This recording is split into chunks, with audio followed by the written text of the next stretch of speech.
Nintendo, you popped on the screen for a second, and then you left us again. Alright. We should be back on. Alright. Lol. Now that we're live, people don't know my we had like 40 people watching, and then it dropped. Yeah, but it just means that people are going to get the notification that you're live again. Okay. So, you might get new people. Gibbs says quit. Alright. So, I think my laptop may have overheated, so I have it to where the fan is on now. So. Oh, no. Too hot. Too hot. We're too much hotness. Nintendo's ninjas came in. Yeah, they took us out. Alright. Is the stream going good? Can you guys hear? We're good. Yeah, they took us out. Yeah. So I've been watching this show, The Ranch, on Netflix, and I think I'm developing an accent from just watching it. Oh, The Ranch with Ashton Kutcher. Yeah, Danny Masterson, and who apparently had some accusations made about him. Alright. Hello. Hello. Dipsy, did you know all my favorite celebrities turned out to be perverts this year? So well, not Kevin Smith. Kevin. No, thank God, not Kevin Smith. Yeah. Because we already knew he was a pervert. Yeah, it's what all his movies. It's all dick and fart jokes. Yeah. Oh, and his stand-up stuff where he talks about what him and his wife do. I'm actually going to be trying to go to one of his live shows here in like a month or so. Back to live. Yeah. After his heart attack. Yeah. He said that was the funniest thing on his Instagram. He's like, yeah, they kept on telling me I had a heart attack, and he thought he just like drank some bad milk or something. Because like apparently massive heart attacks that kill you or almost kill you don't really hurt all the time. It just feels like you have an upset stomach. Well, I've had some upset stomachs in my day, so now I'm worried. Yeah. So you guys ready? The people have jumped back in. We're ready to go. So basically, for everybody watching, because there have to be some sort of cut made there during the live or the recorded version of the podcast on YouTube. So my laptop died for whatever reason. Hopefully now it won't. And we will continue talking about Nintendo's ninjas assaulting us for mentioning Miyamoto lied to his fans. Yeah, that's what it was. It was lied, and we're upset and wasting money. How dare they? Don't you dare do this with the Switch. Yes. Yeah. Nuh-uh. It's too late. I already bought the Switch at launch. Yeah, stayed up till midnight, waiting in line for 6 hours. Oh, 7 for me, yeah. It was a good time. Yeah.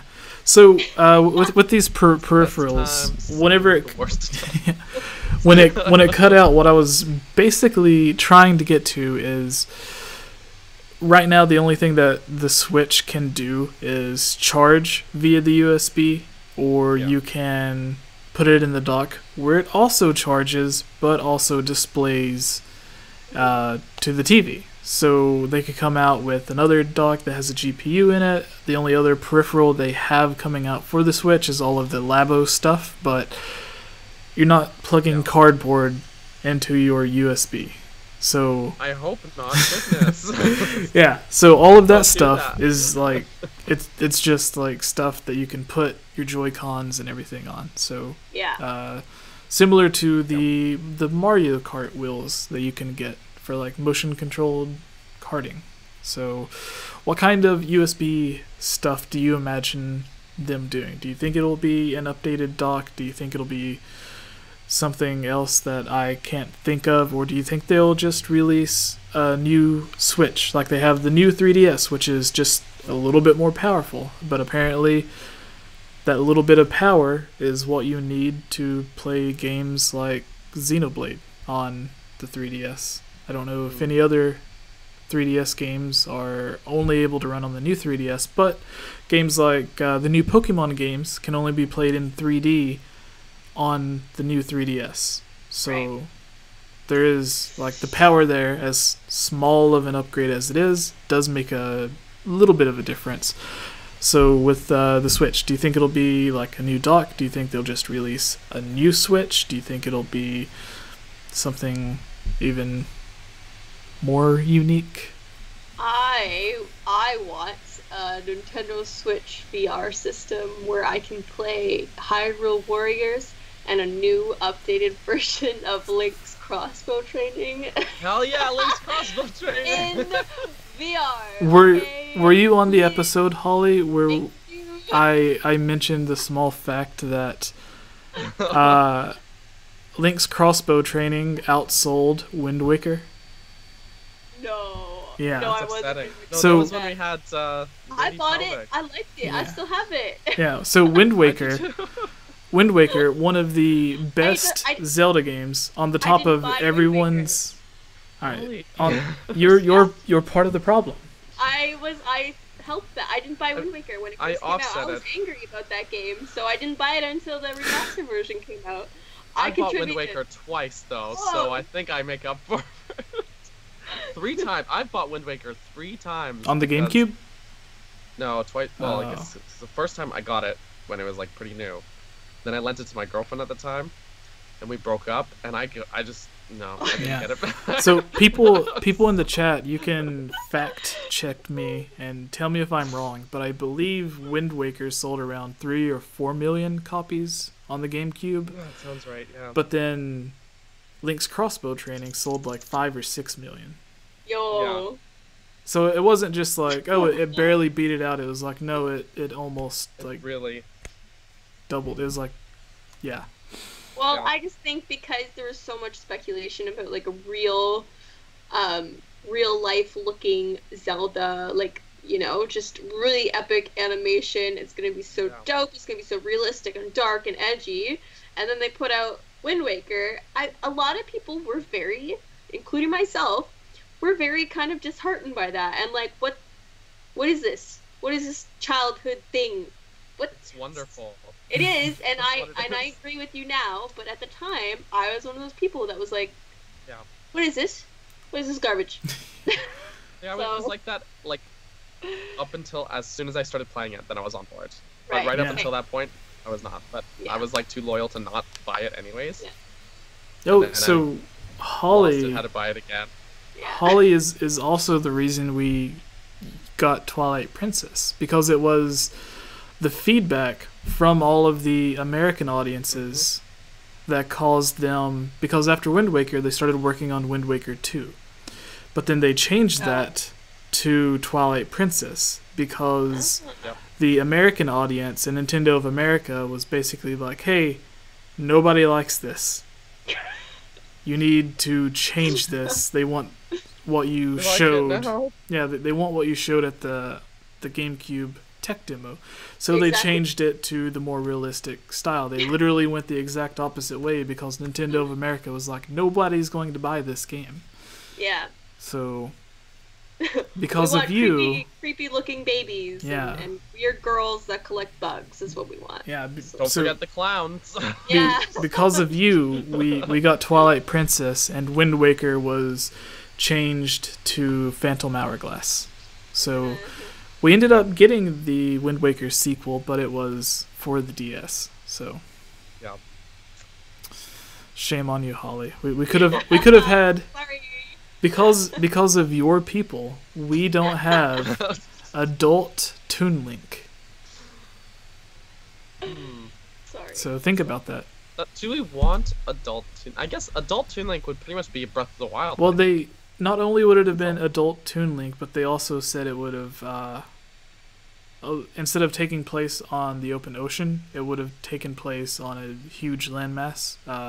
The director, whatever, said it would have been similar to Ocarina of Time, but it would have still carried over elements from the Wind Waker. So one of the things he mentioned, like one of the things that he mentioned was that Epona would be a big part of the game, like in Twilight Princess. So you would have had Toon Epona for the first time as well. So. Okay. Yeah. Some interesting stuff there. But anyways, back to the Switch talk. Right, that thing we were talking about. Yeah. What are some stuff that you would like to see with the Switch dock? Yeah. So that's me. Yeah. Obviously, realistically, I expect just something that will give it more power, basically. Uh, that's the short end of it. Just more power. Much in the same vein as new 3DS XL and etc. But what I wanted when they were announcing the Switch is for a form of backwards compatibility that could connect the Switch via Bluetooth or something to the dock, and the dock have an extra disc drive, so I could play my Wii U games on there. Oh, okay. And I just thought that would be really cool, but it's not gonna happen because they're done with the dual screen experience. Yeah. Except they're still stuck with 3DS, but I don't mean that in a hateful way. I love my 3DS. But yeah, I just think they're probably just gonna have something with more GPU, more CPU, more RAM and power, and all those terminologies. Yeah. All the computers. Right. Well, I guess that's the logical thing, but it is Nintendo. They're releasing $50 cardboard here in a month or two. Yeah. So. And they have this weird way of doing it where I want to buy it too. The cardboard. I want to buy. I want to be a robot. Yeah. Go fishing. What other company could do that? They're like, "Yo, we're gonna sell some cardboard for. If you want to build a giant robot out of cardboard, be $80, please." And I'm like, "Hell yeah!" There you go, good sir. No other company could get away with that. Yeah. But that's the thing, though. Nintendo, yeah, they've made some poor decisions, but they've also made some decisions that have changed so much within the gaming realm. So you kids, that's why do you think we still play Nintendo? Because we all had N64s and Sega Genesis and stuff. And you just grow with those systems. So I don't believe that you should give a kid a PS4 and let them play Call of Duty and GTA 5, right? I bought Rainin a Nintendo Switch for his birthday, so he's gonna grow up on that Nintendo train. So they're smart once you think about it. Yoshi and Kirby. Yeah. Exactly, they're hooking cardboard. The kids up now with cardboard and cool imaginary stuff that you still need a Nintendo for. And then that's going to carry on until they're our age, in their 30s and 40s, and they're going to continually buy Nintendo. They're going to be hooked for life. That's why Nintendo's still here. So yeah, they're smart. It's weird to think like my son, for example, he's also 5, that he's going to think of the Wii U and the Nintendo Switch the way I look back and think about the Super Nintendo and the N64. Right. And that just blows my mind because it's these are not this is such a crazy gap. But that's where his nostalgia is going to be at. Yeah. Yeah. The interesting thing for me is he mentioned having a 6 to 7 year lifespan for the Switch. I don't think he means that it's going to be 6 or 7 years before we see an upgrade or a new console. I think it's going to be similar to the 3DS, where the new 3DS, the 3DS XL, everything falls under the 3DS family. I think this will fall under the Switch family. If there is a new Switch, a Switch 2.0, Switch Mini, Switch XL, Switch 3D, Switch XL. whatever it's going to be, I think it's going to be that, to where it is maybe not next year, but the year after. Especially when the PS5 is being announced, Nintendo's going to want to do something to release something to allow you to play games on par with the newer consoles. So and then they said that they were working on their handheld, because they were pushing the Switch as the home console or whatever, but it could also be taken on the go. They, in an interview, they mentioned that the handheld, the true handheld consoles weren't dead from Nintendo, so they were still working on whether it was newer versions of the 3DS or whatever the 3DS successor would be. They mentioned they were still coming up with new ideas and concepts for stuff like that. So I don't know how that's going to go. That's like a different conversation for another time, but I think it's interesting that everyone looks at the Switch because it is also a handheld. So if they continue like a successor for the 3DS to where now there's the new powerful handheld, then like what does that look like for Nintendo? But anyways, do you guys have any final thoughts on this before we move on to the final piece of news? No, I think I'm good. Yeah, I just want to buy things from Nintendo. Alright, well, our final piece of news comes from Go Nintendo, where they say Nintendo open to the idea of more DLC for Super Mario Odyssey.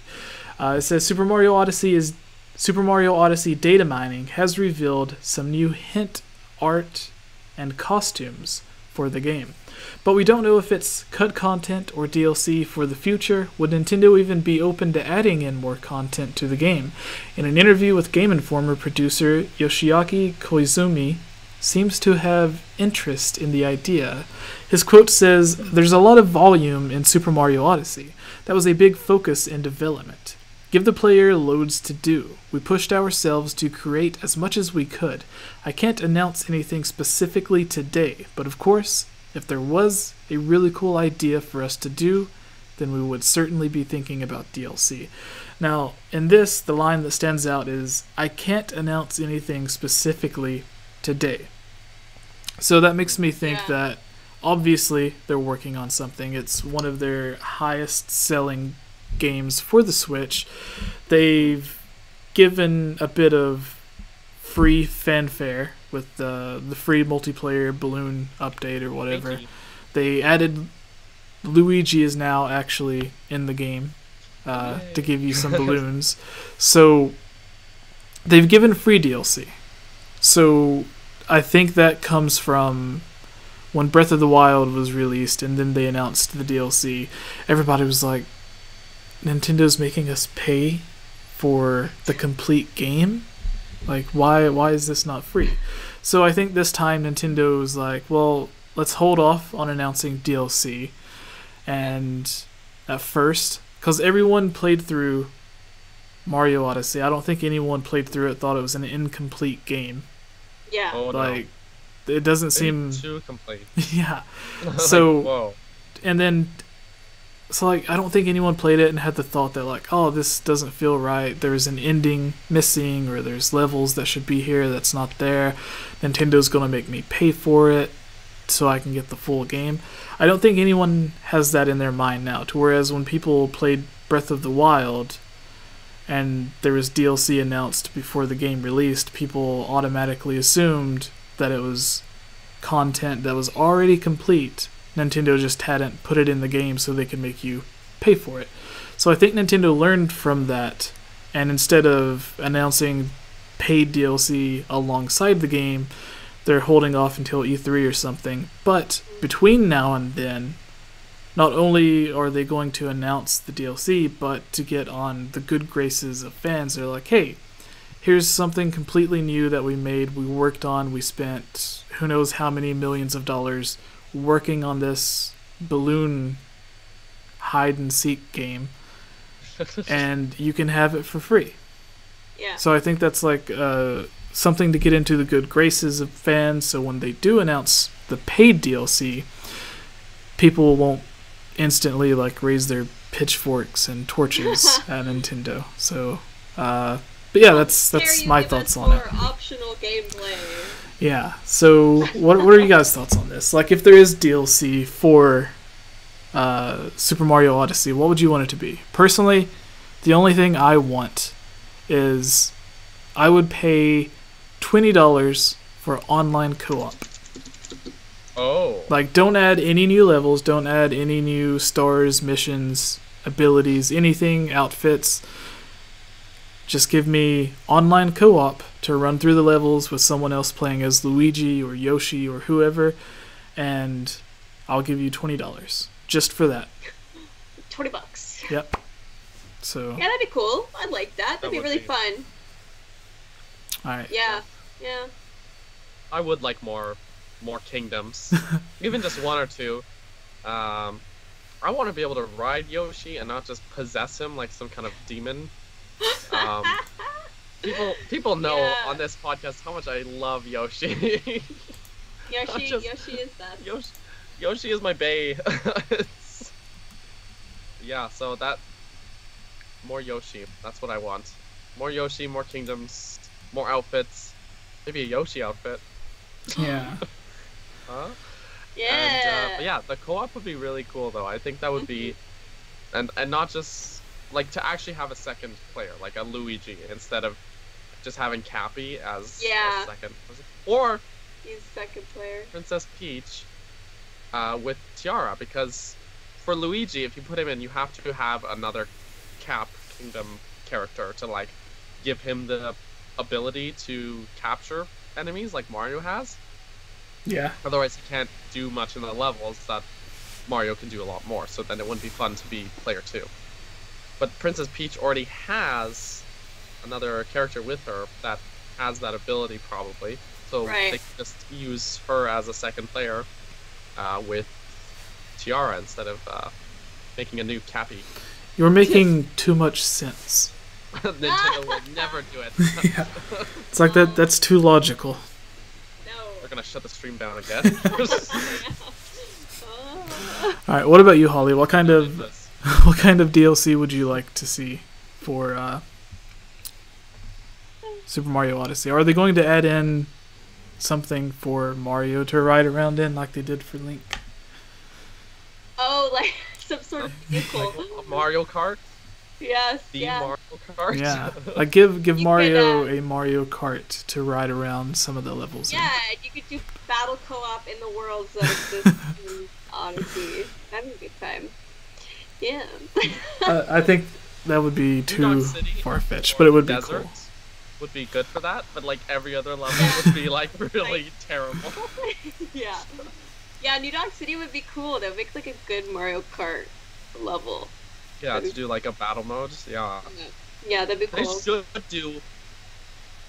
They should have done like a Mario Kart 8 DLC and like included some Odyssey levels, like New Donk City. Yeah. Oh yeah, that would. Course. I'm sure they might already be thinking of that. Honestly, I kind of yeah. But when it comes to, it's like your mind's like. No, like I could totally. That's Nintendo. as well as Mario Kart sold on the Switch, I wouldn't be surprised if E3 comes and they do announce DLC for Mario Kart.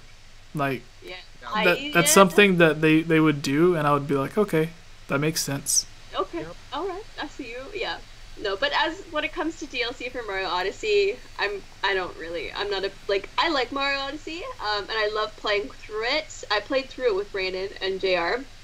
Like collectively we beat it together.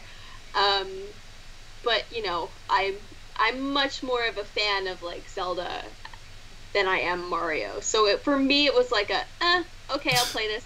It's good, it's well done, I like it, but I'm not nearly as obsessed with Mario as I am with Zelda, so for me it's kind of like, I don't care what they do, so... You can have both. Yeah, no, so whatever they do I'll be perfectly fine with. I won't be like, you know, I wanted this or whatever. I'll just kind of be like, that's cool. Good job. Alright. Yeah. So, going around, any final thoughts, Daniel, Holly, before we move on to the big topic? More game is good. I will give you the money. That's what... Take my money. Yeah, like Nintendo seems to be having an issue with giving us online co-op. Like we got Super Mario 3D World on the Wii U. There was no online co-op. Nintendo Land, which would have been great for online co-op, didn't have online co-op. Quest would have been so cool with co-op. Yeah, and Nintendo, they've made the statement that they prefer to...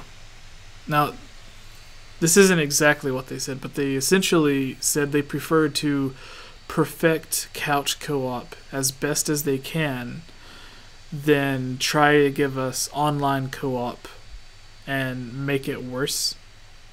So, like, give us the better experience than try to shoehorn something in that doesn't turn out to be the same quality. But now with the Switch, almost every game seems to have some sort of online co-op. Like, that's the entire point of Splatoon, ARMS, all of their newer games. You can't really play without online co-op or online play. So I don't think Hyrule Warriors Legends has online co-op, which would be another game that would be great with online. But it would be. Yeah, because it's already multiplayer, but you can't. I don't think you can connect. Like, that's more DLC that I would gladly pay like $5 or $10. Just like, hey, you already have multiplayer, just let it connect online. Yeah. True. Like, more people would buy it. People would pay the money just for the DLC. Hopefully they do something like that when the Nintendo Online thing starts kicking up, because they want to give people reasons to play that. And Multiplayer Odyssey would definitely be a reason a lot of people would buy their, I think it's like $5 a month or like $20 a year for their online service. About $20 a year, I think, which is very inexpensive compared to Xbox and PlayStation's like $60 a year. Yeah. Alright, I guess that takes us to our topic of discussion. So, Yay. yeah. Do you want us to wait on you, Holly? I'm powdering my face again because, like, I feel like I'm getting shiny. Or my, like, lighting is, like, just making me shiny. Your roommate's gonna walk in with a Pokeball. Pokeball? Yeah. The shiny type. Yeah. Funny, we haven't streamed in a couple. Well, we didn't stream last week, and then today we're getting ready to, because we didn't make it yesterday due to several issues. And I'm riding the bus home, and I'm like, the one day I'm like, after so long, we're gonna go stream today, and my acne rears its ugly head and get this big boy on my cheek, right here. Oh yeah, I see that. It just can hide in the shadows of my dimples. So. Hide in the shadows. Oh, that's please. Awesome. Alright, cool, we good. Yeah. Meow, meow, meow. Alright. Ready, guys? Yeah. Sorry. Alright. I'm going to give its own intro for this and whenever we start the mailbag. So you guys ready? Yeah. Alright. What's up, everybody? I am Jesse, or Game Over Jesse, as some of y'all may know me, and here with me, as always, is our co-host, Daniel, and a special guest with us again, Holly Wolf, who has her own YouTube channel. How many people know you, Holly? 2. No, how many people know you? Oh, how many people know me? I was like, I don't really know. I couldn't answer that. How many? Yes. You guys. My YouTube channels, Holly Wolf TV, or all my socials are Holly T Wolf. So that's how you can get to know me. All right. Oh, that's good. All right. So we are here to discuss the top 5 confirmed Zelda theories. These are not fan theories, although they started out as just fan theories that could easily be disproven or may not happen, such as everyone's debate on where Breath of the Wild takes place on the timeline.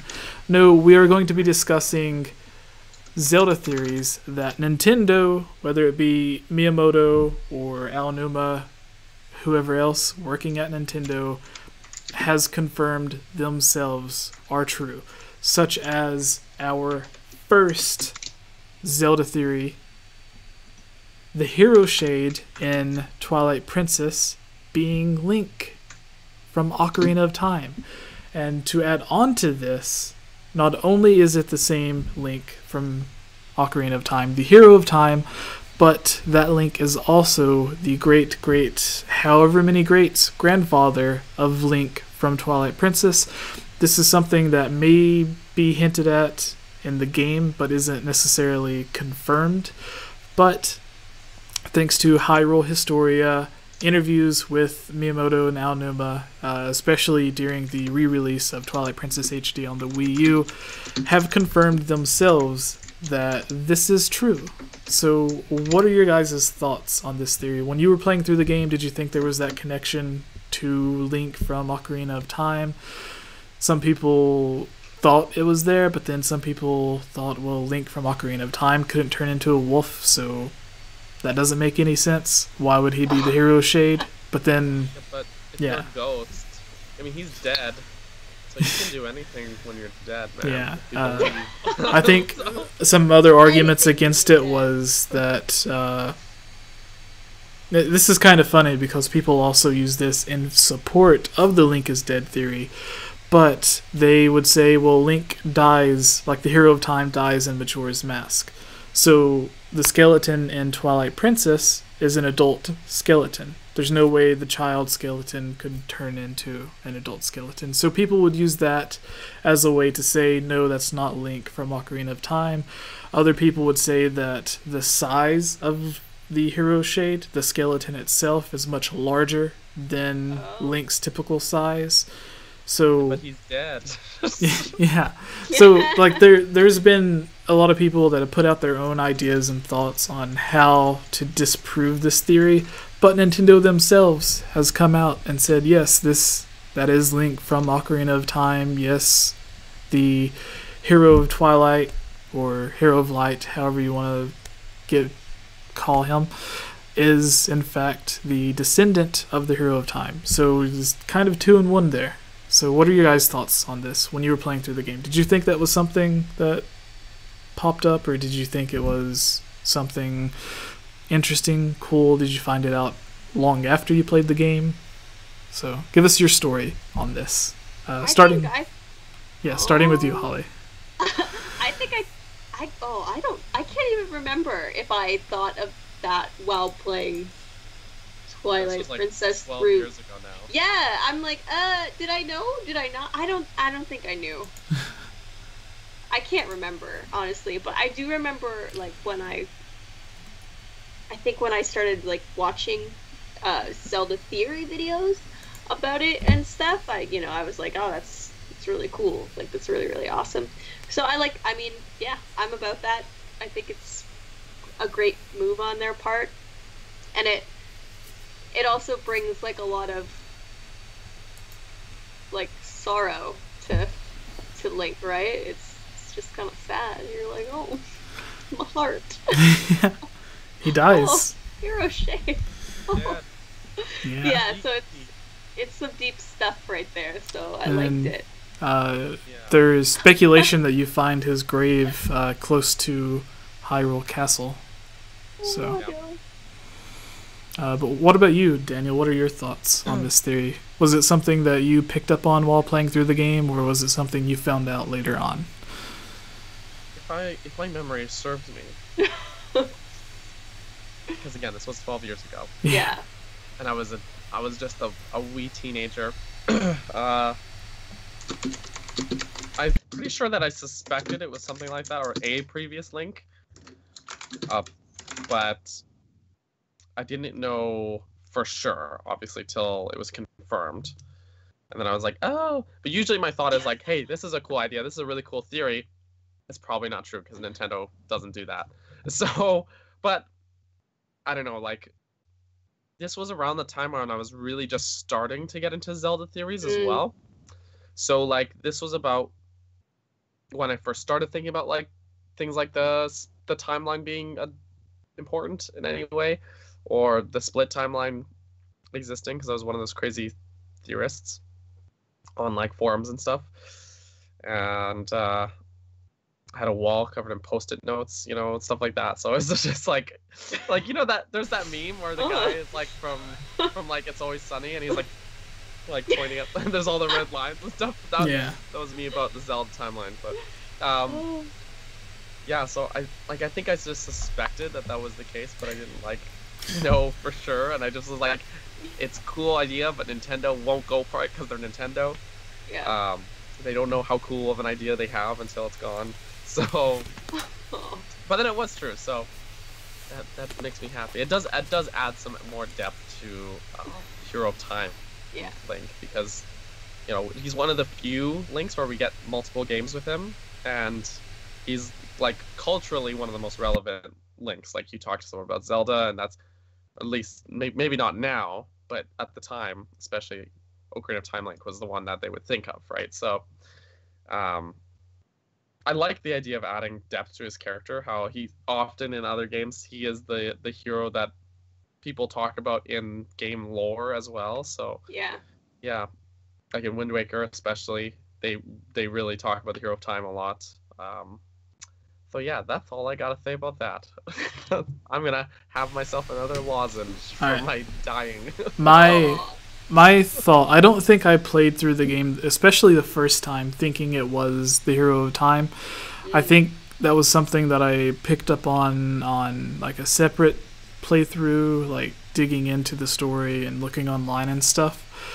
But after I seen it, I thought it was interesting, but I didn't know if it was like, oh, that's something that's interesting. So as you mentioned, Nintendo's not going to do it because often there are really cool fan theories that everything points to them being right, but you know, if Nintendo doesn't confirm it, or something like Hyrule History or whatever doesn't confirm it, then it's hard to actually say whether or not it is. But Nintendo not only came out and said this was the case, but Hyrule Historia also says this is true. So if you have, you know, the people that made the game saying yes, then yeah. So our second is the Koroks in Wind Waker are an evolution of the Kokiri from Ocarina of Time. Does this one count? Did it even have time to become like a theory? Because I think it pretty much says outright in Wind Waker, like pretty much like he says almost right away, the Deku Tree is like, yeah, once these kids were real kids, you know. Well, I was looking at it, and I was looking up the like different theories and stuff that have been confirmed, and this was one of them. And there were people that were saying, no, this isn't the case, and then like other people had to fact check them and be like, no, like Nintendo says like this is how it like the same way the Zora evolve into the Rito, like the Kokiri change into the Koroks. So this was something that, like, playing through Wind Waker, I assumed it was true. As you mentioned, like, the game pretty much tells you that's what happens. The same as like the Rito need to get the dragon skill in order to have their wings to fly and stuff. So like there could have been another one on this, but you would be surprised to find that there aren't too many theories that Nintendo has confirmed to be true. Nintendo never really talks about them, or I guess when people get the chance to sit down and talk with Nintendo, they're not really interested in talking about theories. They're more interested in finding out about the next game or DLC, stuff like that. So, but if Daniel and I had a sit down with Miyamoto, I'm sure there would be a lot of theory discussion to do. Listen, neither like order a pizza because neither of us are leaving until you tell me where Breath of the Wild takes place. Where does it sit as a timeline? No, I'm gonna make him watch my Dragon Break theory video. Be like, is this true? No, you He's need to like, I don't know. You need to sit them down in a dark room and shine like a giant light on their face and just be like, tell us the truth. Yeah. Where does it go? I want them to keep making good games, though. I don't want to terrify them. Interrogate them. Oh, but yeah, I mean, like, that would be really cool. I'm pretty sure in Wind Waker, though, back to the Koroks. Yeah. The Deku Tree says basically, you know, these are the Koroks. They used to take the form of like humanoid children, but now they don't need to do that anymore. So they're little forest spirits, basically. Yeah, they're like weird transforming alien race. Thing. Yeah. And I think the theory was that they took on the form of the Kokiri as human children to sort of because they were raising Link. They were born or created as the Koroks, but then like changed to help soothe or transition Link in. And then they became Koroks again, which always made me think, like, if they could change their form from, like, wood to, like, flesh people, why couldn't they turn into adults? Like, couldn't they just... wanna. I know, but it's like... I don't want to. Who wants to be an adult? Just listen here. I think, like, during Ocarina of Time, none of that was really thought of yet, so... No, probably not. Like, they probably had no idea of Koroks until they were like, hey, if the Zora change into... Like, if a fish can turn into a bird, why can't these kids turn into... All logic out the window. Yeah, it's like... Hey... who thought of that, too? Who was at, like, a meeting? They're, like, designing Wind Waker, and they're like, remember those fish people? What if the fish turned into birds? And they're like, what the hell? Yes. But not only are they birds with giant wings, not only are they birds with giant wings, but they're birds that can't fly. Until they get the scale from the dragon that sits on top of their volcano. Yeah. And it's like, well, if they're birds... Volcano, so the Gorons are... Who knows? They're sailing now. Yeah. And then the birds, it's like, if they're birds, they can fly anywhere, why do they choose to live on an active volcano as opposed to any of the other pleasant island in the game? They need that dragon. It's like that's where he lives. They went there, they ran off the Gorons. They drove them off. It's all fine. Fish turns to birds. Children turn to little tree sprouts. Yeah. And then there's the theory that they also turn to the monkeys in Twilight Princess. I hate that theory. No, I despise that theory. So, the thing with the Koroks, as I think it's mentioned in several, I think in Wind Waker and also in Breath of the Wild. Maybe not as directly in Breath of the Wild, but I think adults can't see the Koroks. I think that was part of it. So when Breath of the Wild Link finds the Koroks, the first one that he finds, they're surprised that he can see them. Same with when you first meet Hestu, Mr. Dancing Baraka's Korok, he's also surprised. He gives you the golden poop. See him. Yeah. You can see me. Did you know if you take off all your clothes and you talk to him, he will tell you that he does he's the happy naked dance. That he's naked and you're naked and you're naked together, and then he dances. What a great game! So my thought is in Twilight Princess, you probably just don't come across them, or they're hiding from you, or you can't see them in that game. You're saying that they do in fact turn into monkeys. No. Oh. No. No. I heard you specifically say in Twilight Princess you don't find them because they are in fact the monkeys. That's why there are no monkeys in Ocarina of Time, because the Koroks have to turn into the monkeys, and that's why there are also monkeys in Majora's Mask to help the witch.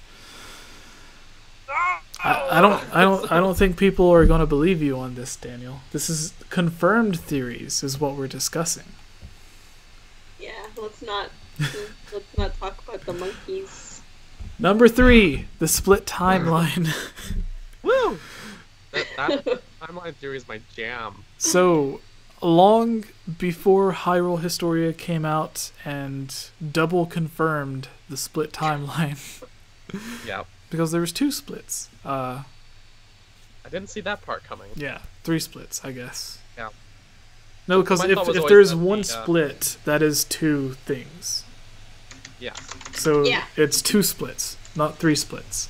Yeah. 2 splits, 3 timelines. So people always thought time travel in Ocarina of Time, as we learn from a small movie some of you may have heard of called Back to the Future, time travel causes issues where things change, and people assumed Zelda sending Link back in time at the end of Ocarina of Time and all that back and forth time travel, terrorizing Guru, the music box man, teaches you the Song of Storms. And you teach him the Song of Storms. Yes, yeah. So then he teaches you, and then he gets angry that you played it when he just taught it to you. It's like, why are you getting mad? Yeah. You literally you taught me this song. You're mad because it won't stop raining and your windmill won't stop spinning. But you've been standing in here playing this song for 7 years straight. yeah, it's like, just stop playing the song. Your windmill will stop spinning. That's all you have to do.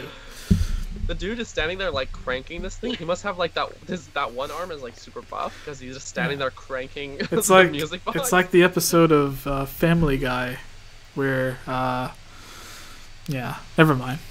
Anyway, it's a bit of an adult joke. So he Quagmire discovers the internet and he's walking out to his mailbox after a week or two of no one seeing him. So he walks outside and he has like a messed up look on his face and everyone's like, hey, we haven't seen you in a week. What have you been doing? And he just points at the mailbox, but his arm's like really buff and he's like, I'm just checking the mail. So yeah, like I imagine the same thing for Guru because he's constantly doing it. But in Majora's Mask, he's not mad or anything. No. So no, because it's a different guy. yeah. Yes. Parallels. No, they're all dead, Daniel. They're all dead. Oh no! Stop it. They're all potatoes. Yes. So going back to the theory, yes, the timeline split. A lot of people assumed this was the case because the timeline was always sort of a jumbled mess. It made sense with Zelda 1, Zelda 2, A Link to the Past. Okay, that's the prequel. Ocarina of Time comes. Prequel to the prequel. And then you get Wind Waker. Majora's Mask, yeah, sequel to the prequel of the prequel. Yeah. But eventually you get Wind Waker, and that tells a story following Ocarina of Time. But then you get Twilight Princess, that tells a story following Ocarina of Time, and it's like, wait, both of these claim to take place like a few hundred years or whatever after, but there's no flood mentioned in Twilight Princess. There's no Twilight Realm mentioned in Wind Waker. What's going on here? So people think it's a split. The time travel, it messed up Hylia, and she's like, okay, if you're going to do this, then here's the split timeline. Sure. Yeah, so yeah, that was a fan theory, like near Skyward Sword, so 30 years after the first Zelda game, Hyrule Historia comes out, and there are 3 timelines, not 2. Yep. And didn't see that one coming. Yeah, so you get A Link to the Past being after a split, Majora's Mask and Twilight Princess being after a split, and then Wind Waker being after another split. So, confirmed by Nintendo. What are your guys' thoughts on this? Yeah. Do you agree with the double split, or do you just think the whole thing's a mess? No, Daniel froze on us. Oh no! The timeline shattered his brain. Uh-oh. Well... You know? Oh, there you he's go. back. There you are. You froze for a Yay. moment. I could hear you the whole time. I can't believe you called me a dumb potato. Holly, why would you do that? I did My nothing friends. of the sort. This is worse than the time someone Oh! called me a butt. Oh no, there he's back. He's back, everybody. Don't worry. And he's gone. So Okay. Holly, while he's glitching out, your thoughts on the split timeline? Oh my gosh. Oh no! Oh no! God.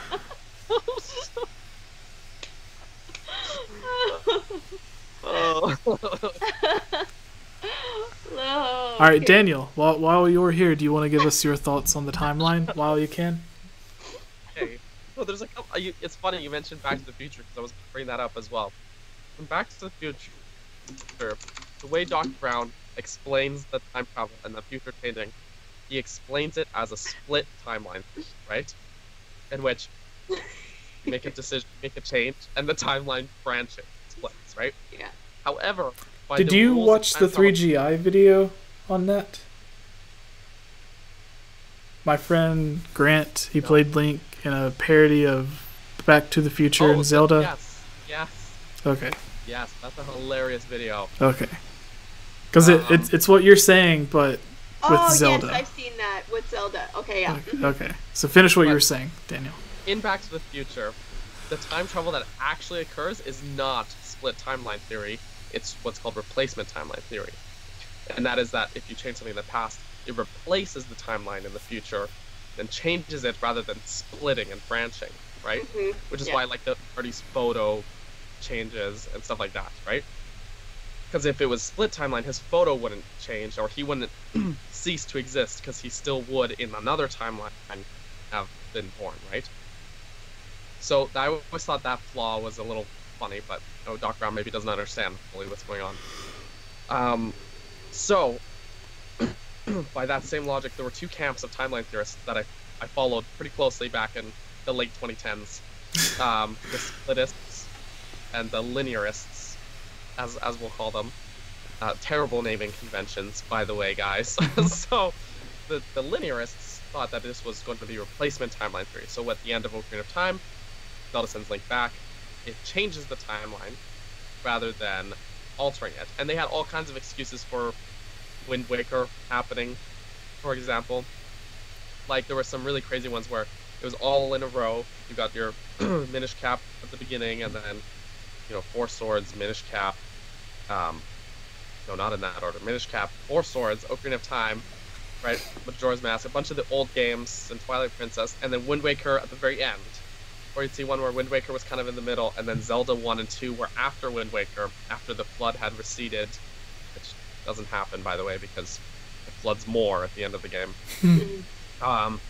So my camp, I was always in the splittist, but I still liked to know what was going on with the linearists, because, like, they did make good theories still. Good, fun theories. I was not an angry theorist. I was very much a fun person. The splittist, the camp was that, basically, at the end of Ocarina of Time... I'm sorry. I keep thinking at the end of... with Wind Waker, it's like, the world floods, what do? More water. More water. Like, Hyrule's flooded. More water. Yeah. Hyrule's flooded. Everyone is living on, like, little tiny islands. How can we solve this? More water. It floods more, like it's happening when you're fighting Ganondorf. There's just more water coming down. Anyways, the split is the camp was that after the adult ending, there's Wind Waker, and I think Phantom Hourglass at the time, but not Spirit Tracks. I don't remember if Spirit Tracks had come out yet. And then in the child ending, you had Twilight Princess, Majora's Mask before that. And all the original games came after Twilight Princess, so Link to the Past, Zelda 1 and 2, Oracle games. Again, not in that order. So, that was mostly correct. But frankly, when Hyrule Historia came out, I hate to sound like Holly talking about Wind Waker, I was mad. I was, like, actually upset. Because I was like, there's no way Link losing is a canon ending.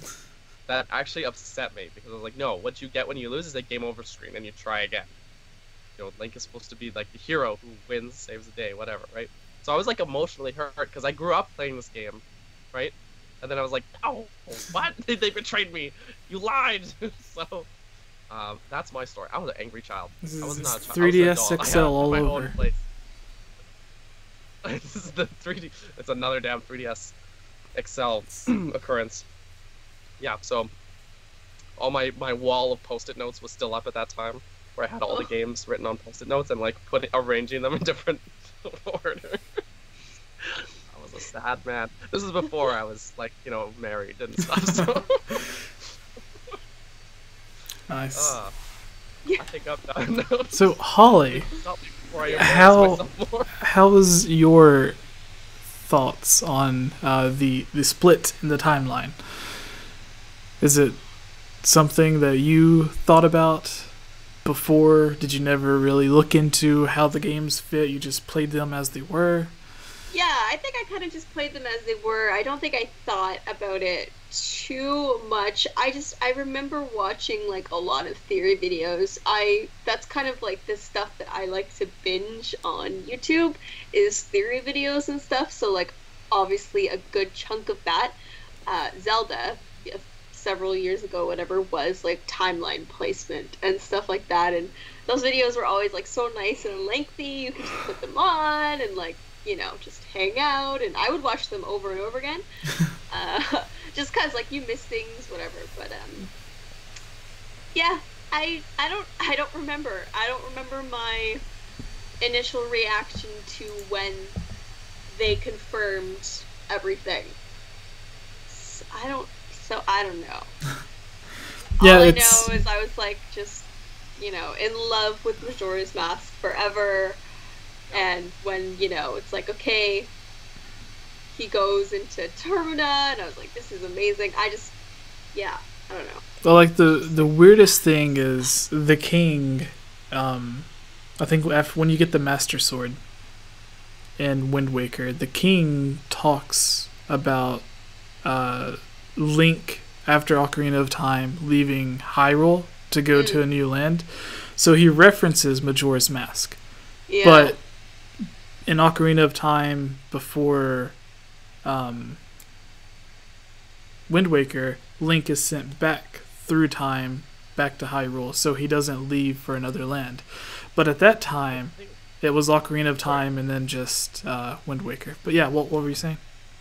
There is actually that is a translation error. You know, apparently in the I might be wrong about this, but I remember hearing that in the Japanese release of Wind Waker, it actually says that he was sent back in time, that he journeyed through time and was gone then. But then in the Western release, it says that he went to another land. So this is all Mike Drucker's fault. Yes. The guy who named Bruce. Yeah. The only person that I know who's worked, the only person that I personally know who has worked on Zelda games. So I just blame him. See. Yeah, because he was on. Yeah. I don't think he was on the translation team, but he was on like the writing staff to like write out the conversations and stuff. So I think they would get direct translations, but Japanese to English, as Google Translate will show you, doesn't always make sense. So they get the direct translations and they're like, hey, you have this much freedom to do what you want. You can add in whatever jokes. Just have it make sense and be good. So, which is dangerous because like Zelda theorists will pick apart every detail of every word in Zelda dialogue. Yeah. So you're playing a dangerous game there, Mike. So, that's a lot. Yeah.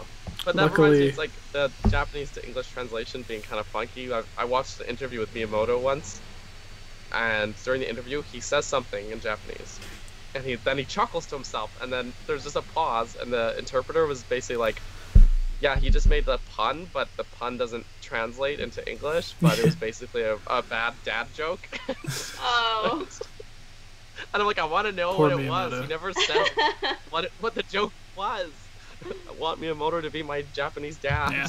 Well, instead of getting hate from the Zelda theorists for any translation issues, Mike is now writing for Bill Nye the Science Guy on his Netflix show. So pretty cool. But let's not forget that Mike named Bruce. Yes, for that he is absolved of all the other crimes. He is forgiven. He set the Groose loose. No, Bruce is on the loose. So the videos with him, you guys can go back. Just type in like Game Over Jesse, Mike Drucker interview, whatever. You can find the videos with him on it. But our next confirmed theory is, this is kind of an amalgamation, I guess, is that the right word, of a bunch of different ones, because it's essentially the dream worlds or parallel worlds from Zelda games. Not all of them, but some of them have been confirmed by Nintendo to be real physical locations. A big one is Termina during the release of Majora's Mask 3D. Obviously, everyone thought Termina is just like Dream World, doesn't really exist, just parallel dimension. Link falls asleep, does whatever. Purgatory, because he's dead, right? Yes, that's the theory.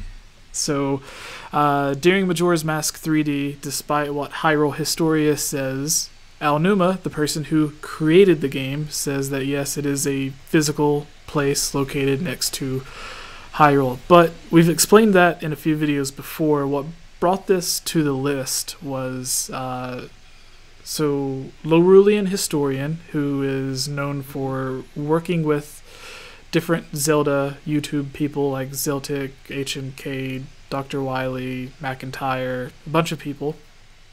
And known for being an awesome guy, yes, by the way. Yes. He's helped on several scripts for our channel as well. And then we also have the one who brought this up.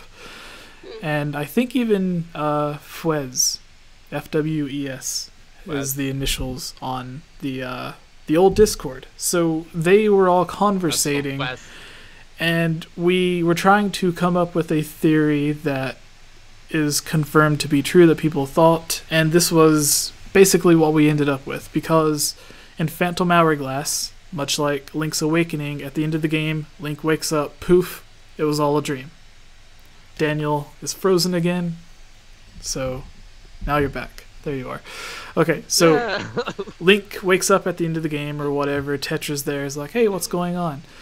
And the game leads you to believe that the world was fake, essentially, like it was created or whatever, and it wasn't really real. But in Spirit Tracks, you have the great whatever grandson, or maybe it's just the grandson of Linebeck, who is the character from Phantom Hourglass. And it's like, if that world didn't exist, then how does a character from that world have a grandson alive? No, I think he's actually in. Let me look that up really quick. So he either has a grandson in Spirit Tracks, or he himself is in Spirit Tracks. No, it is his grandson. So it's like Linebeck the Third. Yes. And Linebeck, OG Linebeck, his grave is there in New Hyrule as well. Yeah. And at the end of Phantom Hourglass, after the reveal that it's like, oh, was this a dream? What happened? We were gone for 10 minutes, even though it was 36 hours of playtime. Yeah. And then you actually see Linebeck's ship sailing off as well. Yeah. And it's like, whoa, shades of Link's Awakening all over again. Yeah. So, another thing that goes with this is in Link's Awakening. As you mentioned, that's a callback to Link's Awakening. At the end of that game, if you get the true ending, what's it, Meryl? What's her name? Marin? Marin, yes, Marin. Marin. I said Meryl. Who's Meryl? Meryl is a Pokemon. So Marin, at the end of Link's Awakening, during the game, she mentions that she wants to like be free or whatever, and then at the end of the game, you see her flying away. Like there's a seagull that like that's flying away, and then it takes her shape or something. So yeah, you basically see her character like flying away, and it's the same thing with like, how is Linebeck sailing away? How's his grandson exist if this was all a dream? The same thing happens. Cohelant Island in Link's Awakening disappears. But the conclusion that I came to is these are all deities and gods, goddesses that are creating these worlds. So in Link's Awakening, it was the ocean. What was it? Not the Ocean King. The Windfish. Yeah, the Windfish. The Ocean King was Phantom Hourglass. Yeah, okay. So some people think they're one and the same, but they're not. So yeah. So my conclusion to this is in all these deities, to Hyrule, Cohelant Island may seem like a parallel world. It's in another dimension. But it was created by the Windfish. The Windfish is a god or deity in the same way that Hylia is a god, or, Hylia is the goddess that she created the three goddesses, like Nehru, Din, Furor. Yeah. Those three goddesses created Hyrule. So they are deities. Not the main deity, like they're not up to where Hylia is, they're like underneath Hylia. So they're the three golden goddesses. They created the Triforce, they created Hyrule, they created all life on Hyrule. This is what Ocarina of Time tells us when the Deku Tree is explaining it to Link. So if they're deities, they can create their own world, their own people, didn't exist before. If they're able to create their own world, then if another deity creates his own world, why does that one have to be fake and not Hyrule? It's the same thing. Like the Windfish created Cohelant Island in the same way the goddesses created Hyrule. So, where like the windfish wakes up at the end of the game and then it disappears. Maybe it doesn't disappear. Maybe it's just when the windfish is asleep, that's when the two parallel worlds like connect with each other. Oh. Cool. So, I was actually playing Breath of the Wild earlier, and you see the dragons. Like, they pop up for like an hour. Yeah. And I guess like in game time it's an hour. Yeah. So it's in my head I was thinking, what if they're doing the same thing? Because they're all looked at as deities as well. So it's like whenever they appear and disappear, maybe they appear to like do whatever it is they're doing in Hyrule, but then when they disappear, they're going back to their parallel world or their own dimension. So all of these different parallel worlds or whatever, like Nintendo themselves confirmed Termina was real. I didn't look too much into Labrina and Holodrum from the Oracle games, but all of the other places, like the games themselves, kind of confirm them to be true. Because again, we go back to, how does Linebeck have a grandson? How did he get a wife, start a family if he was not real? So that 10 minutes that Link was asleep, yeah. So, confirmed. And then well, first off, before we get to our last, do you guys have any thoughts on this? The Parallel Worlds, Termina, Cohelant Island. Vortex Gaming had a really awesome video about that back in the day. I just want to put that out there. Y'all should go watch it. Alright. Back when Vortex Gaming was not missing. Yeah. She vanished. So. Yeah. But I do want to say, everyone who is fans of Vortex, because there was the tribute video or whatever that went up for her. Yeah. She's been gone for about a year or two. So Axel the Beast, who we had on the channel not too long ago, used to be the video host for Zelda Dungeon. He disappeared, like soon after Skyward Sword came out. He disappeared for 5 years. People thought he was dead.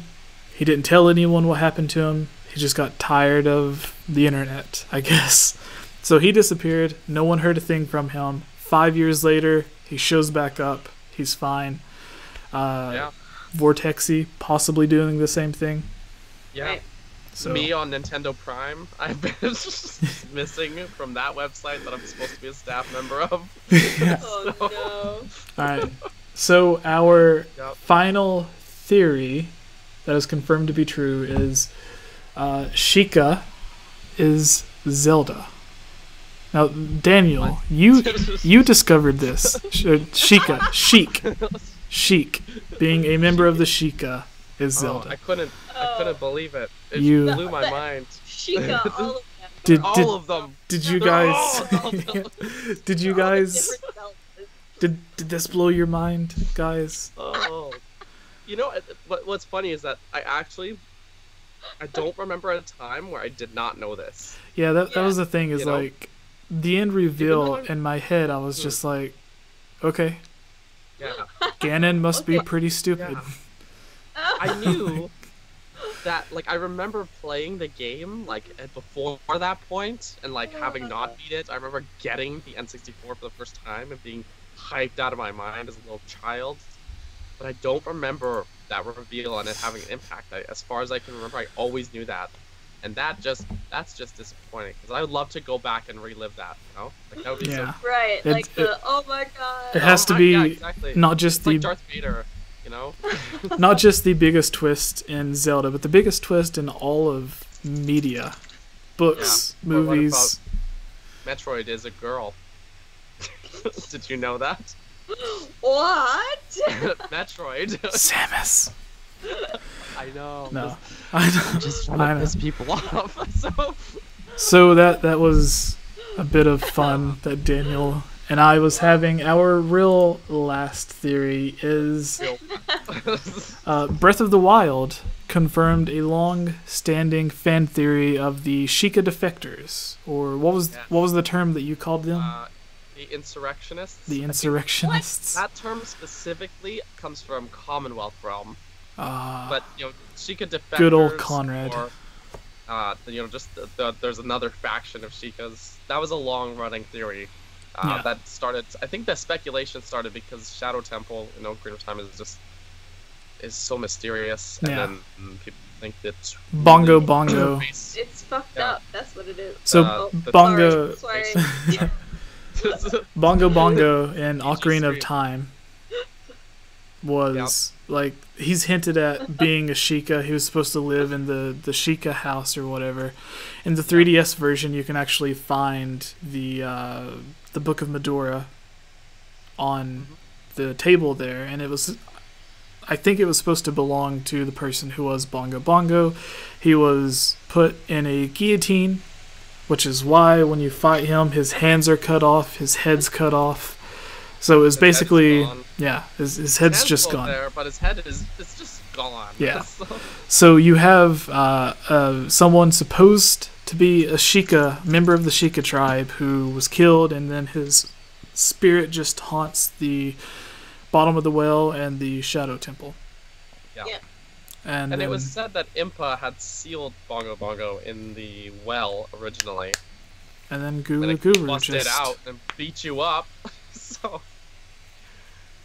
So, because of that and a few other things, a lot of stuff mentioned in the Shadow Temple, it was a long-standing theory. But then in Breath of the Wild, it confirms that half of the Sheikah split off, and that's how we get the Yiga clan. Because in the same way, they, instead of wanting to protect the royal family, they wanted to either just serve under Ganon for some stupid reason. It's like, he wants... Yeah.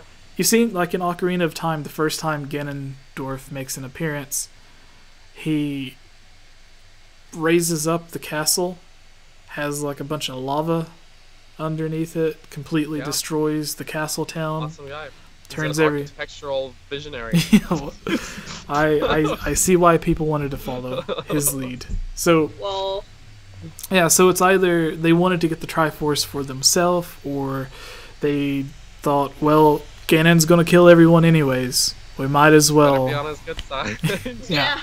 So, Breath of the Wild essentially confirms that theory. So it's pretty interesting. What are your guys' thoughts on the Yiga? Daniel, you go first. Okay, I'll go first. Sure. Bananas. Yeah, like I said, I'm a banana. What? I am a banana. It's so weird.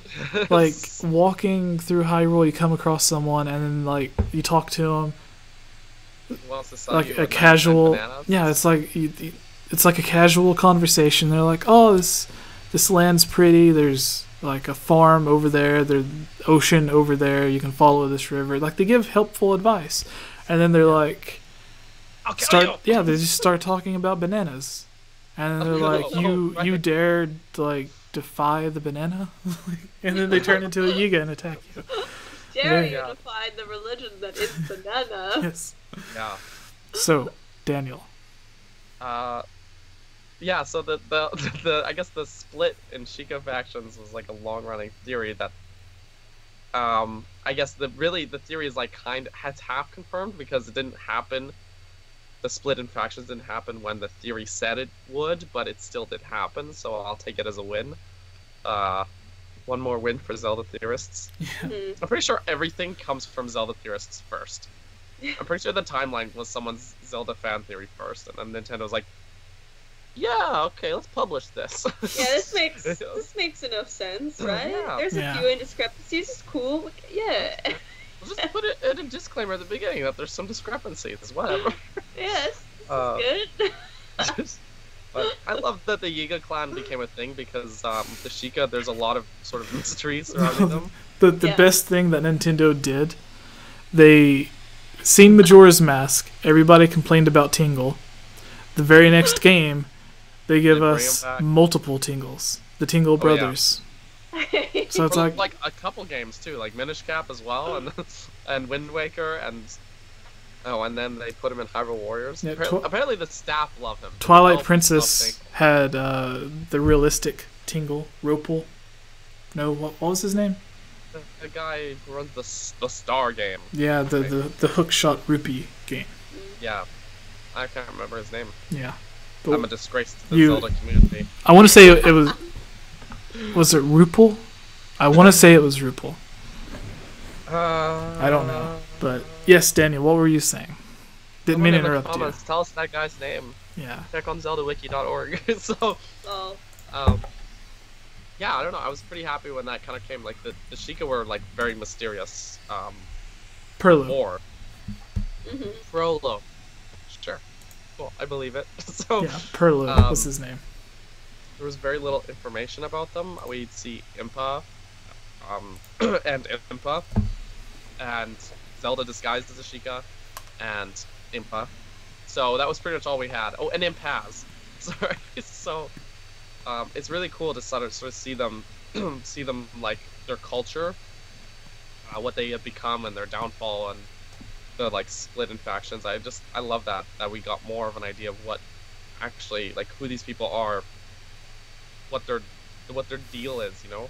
All we knew is that they served the royal family or they served the goddess. Yeah. And that was it. Yeah. In Breath of the Wild, they're essentially the only form of Hylian left. Yeah. Like, so they're doing okay. Yeah. It's like most of the people you see have the white hair, so. But still Hateno Village, which has a lot of Hylians. Yeah. I don't know. Yeah. They're like half Gerudo. I don't know. Because they're all like really dark tanned. So like. Well, that's Lorland villages. Oh yeah. Get more sun. They just got more sun. Yeah, I think that's it. I think we're looking too far into this. Well, like mixing races. They're just. Why not? Like parts Why of the not world. Mixed races? There's I know, but yo, listen, they'd be more than just tan. There's they'd be really buff. They'd be buff. So they're. I love that. If you try and pass as a Gerudo, there's in Gerudo Town. There's one Gerudo you can talk to, and she asks what you're doing there. You can either lie to her and tell her that you're a Gerudo, or you can be honest and say that, you're a Hylian woman. And if you tell her that you're a Gerudo, she's like, no, she's like offended. She's like, you're too tiny. I cannot see your abs. You are not a Gerudo. I love that. that explains why Ganondorf is like 7 feet tall. Yeah, they're all tall, man. Yeah, they're like Amazon. Yeah, so Amazon. Like if you compare how big Ganondorf was to the Gerudo in Ocarina of Time, like the Gerudo were almost Link's height, and they were still kind of skinny. And then Ganondorf was like 2 feet taller than everybody. So if you had that same comparison in Breath of the Wild. Is that why they don't give birth to males? Because they like rip your vagina open? Because they'd be so huge. Yeah. They're so like, no, we've lost too many women giving birth. We can't keep doing this. Terminate the pregnancies right away. So in Breath of the Wild. Look, I just there you go. That's why there's no males, because the women can't handle producing the men. So they terminate pregnancies. Done. Theory. Problem solved. Thanks so much for watching Zelda Fan Theory, everybody. Like this video. Smash that like button. So, I mean, it makes a lot of sense. It is.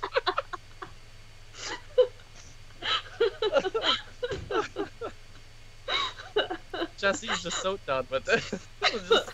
Jesse's mind is blown. I had to send a text. Sorry. I was someone saying I'm streaming with these two idiots. No, we're about to get to the mailbag portion, and Miss Click submitted one of the questions, so I was telling her, hey, like 5 minutes, we're going to be answering your question. Soon as we get done talking about splitting open the Gerudos. I'm gonna get into the Zelda theory. YouTube Jack in the chat says new Zelda theory by Holly. No, so what I was saying is that like it would be interesting seeing like comparing how much bigger Ganondorf is to the Gerudo. It would be cool to see like with the Gerudo as big as they are in Breath of the Wild, to see a Ganondorf that's by comparison that much bigger. So instead of being 7 feet tall, he'd be like 10 feet tall. which would be even more of a problem for the Gerudo.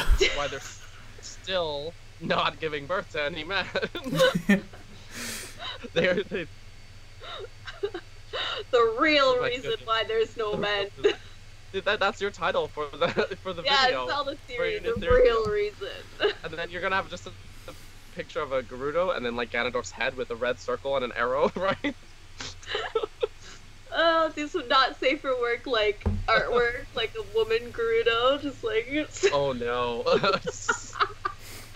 Legs open and then his head just poking out. This is Ganondorf's head. A big X. You guys are horrible. I probably will cut this out to be its own thing. Boo! Yeah, you're gonna cut it, and then we're gonna jump to in the video part. They're gonna jump to the next part of the video. You're fine. Don't worry. And they're gonna be like, "Why is Daniel's face so red all this?" I'm not wearing like a bra or anything. You'll be fine. You won't be demonetized. Okay. I didn't mean cut it. I mean like cut this for its own video, like its own segments. Own video. Okay, I was like, you're just gonna cut it out. Okay. Stay safe. The Nintendo ninjas are gonna silence us again. Be like, this is inappropriate. It's a secret to everybody. Yeah. All right. That they know the truth. The real truth about the Gerudo. I'm making that video. So, to end this segment, what is a theory that you would like to find out that is true? Oh. Like, what was the theory that you said was your favorite, Holly? The fourth Triforce, you said? Oh, yeah, the fourth, because low rule and everything, and the missing piece and everything. Yeah. And then the fourth goddess. Majora's Mask has the goddess of time, so. Yeah. And my favorite theory, everybody knows it. Dragon Break!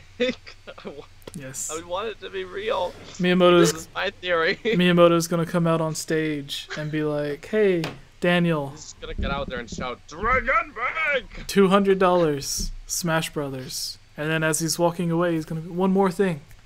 Dragon Break. Daniel." I lose my crap. I'll fall off the stage. They're gonna call an ambulance. I'm gonna wake up in a coma 5 years later. Like, "Daniel, how was it?" I was like, "What happened? Did I miss the next Zelda game?" Like, "No, don't worry, it got delayed again." We're gonna have we're gonna do it the same as Link in Breath of the Wild. After you wake up from your coma, we're gonna have Holly there. We're gonna have Holly there in her Zelda cosplay, being like, "Daniel, open your eyes. Open your eyes. Open your eyes." Oh no. Will I still have my memories? No, you'll have to travel across Canada trying to find them. Damn, Canada's big, man. You'll have to go to Toronto. Yeah, it's like the second biggest country in the world. You'll have to go to Toronto to find your 10th birthday. Then you'll have to go to Quebec. No. You'll have to go to Quebec to remember how you got your driver's license. I haven't even been to Quebec. Uh-oh. Oh, all those French separatists. There's the Canadian prejudice coming out. So, actually, although if I travel Canada, I can go across the whole land searching for great poutineries. Poutine. Oh yeah, I actually road tripped across from, because I live in Vancouver. For those who haven't heard me talk about it enough times, because I love Vancouver. So we're on the west coast, and I road tripped all the way to the St. Lawrence River, which is pretty close to the east coast. So I was like all the way to basically down by I went through Toronto, just past Toronto. Only Canadians know what the hell these landmarks are. Gibbs says on your search for your memories, you can also find the Koroks. Oh no! If there were 900 in Hyrule, which is about the size of Kyoto, how many are in Canada? Yeah, like probably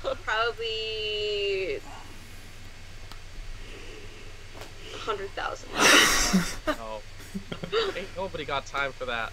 Nope. You might die from old age once you get half of them. Yeah, definitely. But if you manage to get them all, you'll get a golden piece of poop. Great. And then your sword beams will shoot further. Sweet. Wow. Actually, that part's really cool. Yeah. So. You need to figure out how to do sword beams first, though. To make them go further, you need to. I like to think I'm pretty good at like coordinating my outfits. So do I get any set bonuses for like, you know, if I upgrade it twice, right, and I wear a matching set, there's a set bonus, right? Yeah. Yeah. All right. Question time. Yay! Okay. Let's do this. New intro, you guys. Okay, I'm putting in a lozenge. Are you sick? I need my lozenges. Just a little bit, yeah. I've been packing lozenges this whole time. I got Ricola. I'm so tired. Sponsored by Ricola. I'm not. I wish. I'm not sponsored. I'm but tired if they want to sponsor me. Well. All right, Holly, Daniel, you guys ready? Yes. All right. My apologies. Oh, don't apologize. Let's see here. What's the time code? I wasn't really sorry. 125. Horrible. I'm gonna start the intro like this. Oh, my one eye is really red. Alright. So, while I'm doing this intro, go through and pick out whatever question you want to do. Because we won't be covering all of them, but a few of them. Go through, there's the Patreon questions, which I'll start out with. But then there's YouTube, Discord, and Twitter. So, alright, you guys ready? Yep. You're looking beautiful, Daniel. So beautiful. And he froze. He should be good by the time I get done. What's up, everybody? I am Jesse, or Game Over Jesse, as some of y'all may know me. And here with me on the Zelda mailbag for the week of March 5th is Holly Wolf returning for the 1000th time. And, of course, as always, we have Daniel to answer your Zelda questions that you sent in. If you want your question answered on our next video, comment them below, and we will try to get to as many as possible. You can also at us on the Twitter or join our Discord group. But this time we have so many questions. Daniel, what do we do if we have too many questions? I'm sorry, guys, we can't answer them all. What can they do to guarantee their question be answered? They can't. No, there's this wonderful thing called Patreon. Okay, so you do that, the Patreon, and we will make sure you do that. You're currently guaranteed answer, but they're always the first ones we answer. Yes. Always the first ones, and it's usually the title of the video too. So. Yes, we not only does it guarantee your question to be answered, but it also gets your question to be the titled question for the video and the first questions to be answered. So if you want your question to be guaranteed to be on the show, patreon.com/GameOverJesse. I also patronize your questions, no pun intended. Yes. A lot less. So I'm far less mean about the questions if they come from Patreon. So. Yes. So if you want to be awesome, like Gus did, head over to patreon.com/GameOverJesse, where he asks, which are your favorite Zelda amiibo from Breath of the Wild? That's a good question. Because especially me, I'm like the amiibo collector. I say Ocarina of Time, because I think it not only does it give you the Hero of Time outfit, which isn't my favorite. I like the Twilight Princess Link outfit, but it gives you the Tunic of Time, but I think it also gives you Epona. Yep. No, that's Smash Link gives you Epona. Yeah. Okay. But you can get the big Goron sword. Yes. Okay. So that's why, because it gives you the big Goron sword, which theoretically should be twice as strong as the Master Sword. Yeah, it should. It should do. But like, would that be 60 or 120 damage then? 120. Yeah, because I guess the fully powered Master Sword. Yeah. So then, it is also the focus of one of the only side quests in Ocarina of Time. So that is my favorite. Now, I will say, thinking of that, I did, for some reason, think that you also get Epona with that. But that aside, That's still my favorite. I'm sorry that you were wrong and I had to embarrass you. It's okay. You're no longer welcome on the podcast. Nice. Huh. My Zelda knowledge. What's your favorite amiibo? It's the Mario amiibo that just gives you fruit. Ooh, num num num. No, I think I like Minna and Wolf Link because you get Wolf Link. Yeah. So that's very handy.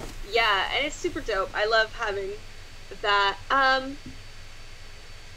And not for what you get, but I love the Guardian amiibo just because it's like so huge and pretty. You don't like riding on top of the Guardians? That's not what you get for the Guardian. It gives you the mini Guardians. You can like put it in your stable and everything. I don't have it, so I don't actually know. Does it do this? No, it doesn't. Like, no, it there doesn't. was an April Fool's video last year from GameSpot. That's what I was referring to. Oh, okay. So we see the same video. Like, yeah. I have not seen this video. I don't have that amiibo. No, I want to get it, but I just think it's super cute. You had to like cook all the different horns, the dragon scales, and the stars. Core. Oh. Yeah. It was and then you could make the Guardian key, and then you could pilot one, which would be cool actually. But driving a tank. Yeah. All right. We got a motorcycle. But yes, so we have Ocarina of Time. We have the Guardian amiibo. Wolf Link. And Wolf Link. And Guardian. I really like the Guardian amiibo as well. It's for looks.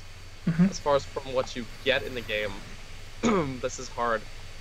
Because usually what I do is I'll stand there by my shelf of amiibos with my controller, and I will just scan all of them. You're just like, man, I'm so cool. I got all these amiibos. Yep. I don't need your judgment. I don't need your judgment. I counted, I have like over 60 amiibo. I'm Wow. very proud of it. I've got them all organized on my shelves. Check it out on my Instagram, please. Someone follow me on Instagram. Oh yes, Gustavo, the person whose question we are answering is also in the chat right now. So. Oh, hello! I'm satisfied with my answer. But gosh, you know, like RPG who shows up in the chat a lot. He says he has 60 amiibo. He commented on one of my Instagram pictures, and I was like, well, damn, it's that guy. So that Who was nice. It? I think RPG. Oh yeah. He was here earlier, I believe. Where'd he go? He got bored. He got things to do, man. Come back, RPG. So. All right. So I really like that you can get an Epona from Smash Link, because I always use Epona. She's my best horse. Aww. I just wish you could change her gear, but you can't. I don't know, man. I don't have a good answer. Here. I like the champion amiibos, just because they look great as a little set. And they all give you awesome gear. That's my answer. Cool. Sweet. All right, Holly, do you want to take us to our next question, since you are the guest? But choose wisely. I was gonna choose Miss Clicks from Twitter because I like this one. If you could revisit any side character's storyline in Zelda to add more content, quests, depth to the games, who would you visit and why? Or I guess like what world? The Cuckoo Lady from Ocarina of Time. Why? I don't. That was a joke. I don't know. Why, Jess? I'm gonna have to think about this. Because she gives you the bottles. She just has bottles to give away. Do you know how many fairies she probably has? Those glass jars? How much milk she can carry? All that milk. If you could revisit any side character storyline in Zelda to add more content, quests, depth, who would have... More champions. Give me more of the champions. Yeah, more champions. Give me like a day in the life of Mipha. Oh, Yo, I would watch that. So when she was alive. Not my favorite champion, but I still love her. With baby Sidon. Baby when Sidon? She was like actually, like before she went off. Mifa, yeah, Mifa's cute. Yeah, I like Mifa. We have people in the chat that would say a day in the life of Ravioli. Ravioli. Yes, Ravioli. He's named after Ravioli. He's Italian. Rivali is what Ashley is saying in the chats. RPGs being a bit active. No, I would say if we're choosing Breath of the Wild, I have a suspicion that what's his name? The mask salesman. Oh yeah. What? The mask salesman. Yeah, Kilton. So I have a suspicion that Kilton weirdo is. This is like headcanon.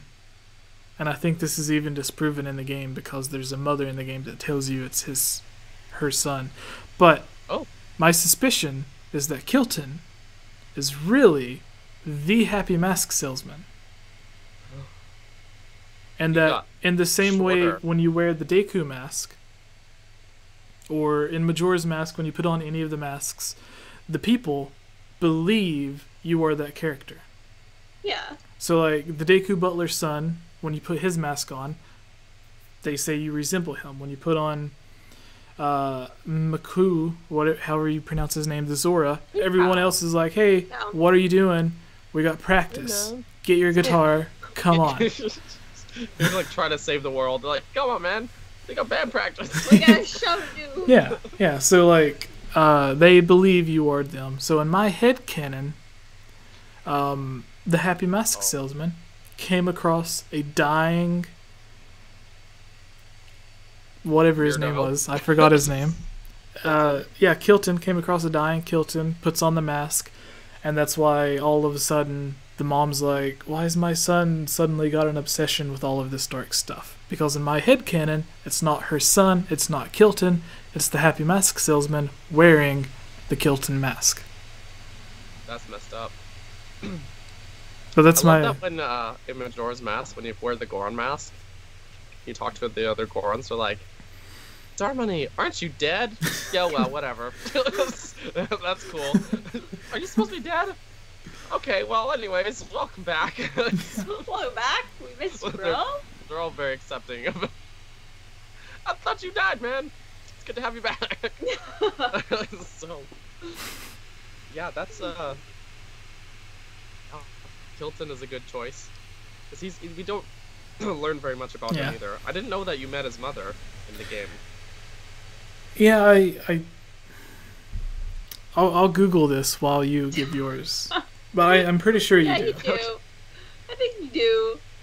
I did. I still choose the champions. Champions? Champions. Holly, who do you choose? I don't know, actually. Choose! Or I'll choose 4 more characters. Four more characters? Oh my goodness. I will do it. I will choose 4 more characters. No, I don't know, man. Okay, I'm trying to think if I'm sticking to Breath of the Wild or like other. Yeah, whatever. Choose any Zelda game, any Zelda character. I was gonna say Midna, but kind of like the champion too much. Yeah, well, Midna would be good, but like she's pretty. Yeah. Midna's very fleshed out in Twilight Princess, though. That's the thing. I guess because they had 1 instead of 4, they like, and she's pretty much the protagonist of the game. She's very well fleshed out. Yeah. That's why she's such a fan favorite. She's good. But I people want to know what happened to her, so. Yeah, true. Maybe, I don't know why, but I'm drawing a fucking blank right now. Birdman, accordion. Alright. Oh, Cass. I choose that one soldier in Castletown. I don't know why I'm like, one soldier, that guy. Okay. I would like more stuff with Cass, because like... So I could have sworn there is an NPC in one of the villages that mentions being worried about her son, Kilton. But I could be imagining things. Oh, really? There are millions of NPCs. Like maybe Kilton there are is NPCs. And he's just old and decrepit and just he just lives forever. So there are NPCs in Breath of the Wild that literally disappear and appear as you're like walking down trails. Yeah. Oh, that's true. So like there are literally countless, infinite amounts of NPCs in Zelda because they can just pop in at any time. But in one of the village, I could have sworn at one point there was someone that was like, "Hey, this is Kilton's," or not Kilton. She didn't say it, but she's worried about her son who has an interest in selling this stuff. Oh, okay. But then they could have just been like Beetle's mom, because he sells stuff. What if there's True. what's her name? Jaren at the Akala Tech Lab. Is that who you're thinking of? So she has a son who's traveling, that she mentions. Jaren and Robbie, they have a son together. So he's a Sheikah, though, as well. A young Sheikah guy. Oh. And then you can find him. He'll go to Tari Town once it's finished. That very racist town. Tari Town is not a racist town. It's the least racist town. It has the most diversity of any town. It's like racist in the way that guy, what's his name? Hudson? Yeah, he's like, I can only have people living in my town if their last name. So Ashley in the chat says, "Isn't that Robbie's wife?" Policy. Yeah, you're thinking of Gant from Terrytown. Yes, that's his name. And then Gibbs also says Gant or Gante. What a name! There should have been, like, Dampé should have been, or Dampé should have been somewhere, and like he was probably the one that gives you the hook shot. That Nintendo took out the hook shot, so they were like, well, we don't need Dampé now. Let's get rid of him too. Don't need this guy. Just that like, would have been a nice throwback. Yeah, just like the Koroks. Like, we don't have a Korok champion now, so let's just get rid of all the... No, Kakiri. That's it. Kakiri champion. But we did at least have Dampé and A Link Between Worlds. You had Dampé.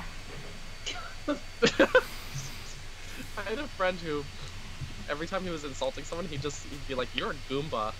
And I always thought that was the funniest insult, because it's like, at one point you're like, what? Did he call me a Goomba? And then you actually think about what a Goomba is, and you're like, I can't believe he called me a Goomba. That is very hurtful. Yeah. It is very hurtful. Alright. Terrible thing to say. Daniel, take us to our third question. Okay. Did you already have one picked up? I did, and I forgot what it was. So, this one's a funny one. I'm actually not going to choose a funny one. I like this question better. Champion of Morrowind says, would you like... Oh, he's in the chat as well. Hey, buddy. How you doing in the chat there? Champion of Morrowind, you asked us, would you like Nintendo to make a Breath of the Wild a complete reboot to the Zelda timeline? They could make a Zelda much more lore-heavy franchise and not have certain games contradict each other lore-wise. So essentially, are we in favor of Breath of the Wild rebooting the timeline? Or it would be more of like a soft reboot, because it uses so much from past Zelda games that it can't really completely start over, because you still have the connection to all of the stuff before. But like, as a soft reboot, I could see them doing that. But then, like, I think with, was it Skyward Sword, Nintendo said they had the idea to do that with that game, and instead of calling it The Legend of Zelda Skyward Sword, in the same way they call it New Super Mario Brothers, they were thinking of calling it New The Legend of Zelda, to like end the timeline and start fresh. So I think Nintendo had that idea before with what would have been New Legend of Zelda, but no, that was The Link Between Worlds, I think, was what they wanted to do. It was one of those two. I think A Link Between the Worlds started as like A Link to the Past 2. Though, yeah. Right? Yeah, this is another thing I'm going to fact check on Google. Alright. Well, I remember a while back there was some theories that Breath of the Wild was going to be like a remake or reimagining of The Legend of Zelda, like the original NES Legend of Zelda. Which I thought was a cool concept, because there's not a lot of people who would play that game, so much in the same way of like Metroid Samus Returns. where Metroid 2 is, say, maybe a little dated. People don't hate me. Maybe a little dated, a little hard or unbearable to play, so they remake the game or reimagine it in a way that makes it more catered to a modern audience, and then people can play that sort of missing chapter in the story. Mm-hmm. So in the same way, you remake Zelda 1 on the scope of Breath of the Wild, which is massive, because Zelda 1 was also a huge, massive, sprawling world at the time.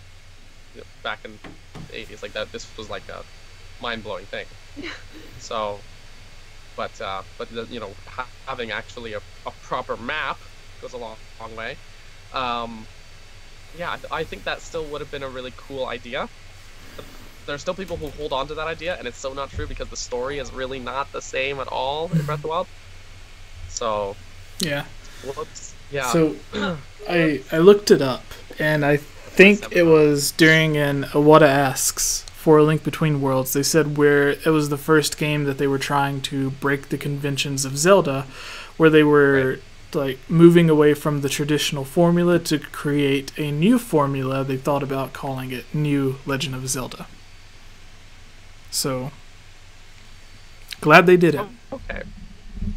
Yes, that's a terrible naming convention, and they need to stop doing that. So, yeah.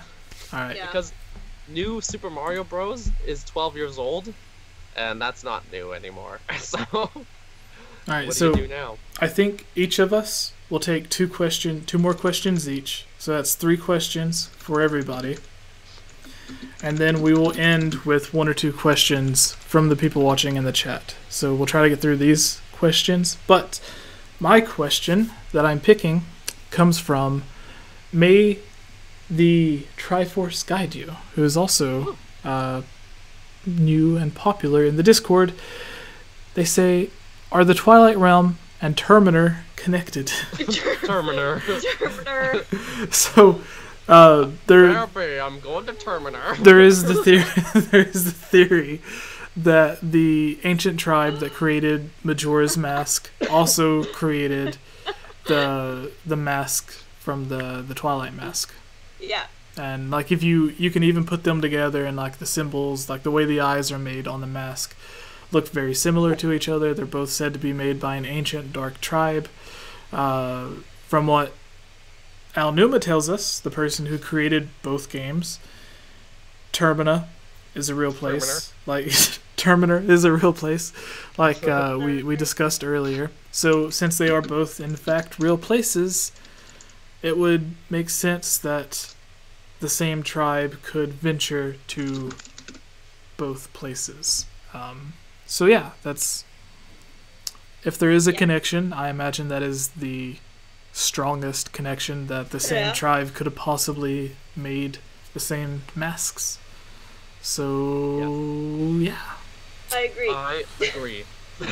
All right. Glad we all can agree on Link being dead. Next question, Holly. Pick one. What did I disagree to? I'm reading this from Game Over Time Hero, and that was from the Game Over Takeover. Yeah, mine's Shadow Temple. Here lies Hyrule's history of greed and hatred. Oh, I think that was a section of the other question. Yeah, Yeah. Let's see. Yes, the question above it. So that's like a continuation of. Ashley asked what a favorite quote. Oh, this should have actually.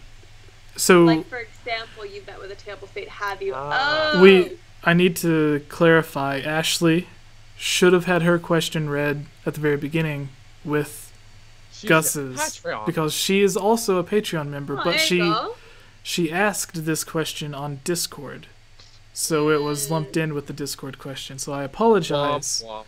Favorite quotes. Okay. But your question we were was just talking about it. Yeah, and your question was so good that Daniel chose it anyways. Or no, sorry, Holly chose it.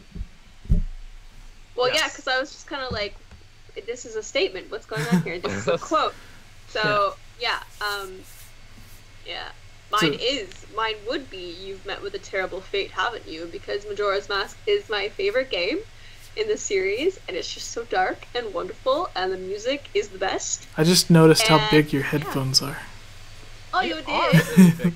What a tiny boy. voice. Yeah, but they like I thought mine were huge. No, they take my whole ear, so it doesn't hurt. It's my favorite part of a woman. The ear. Yeah, their ears.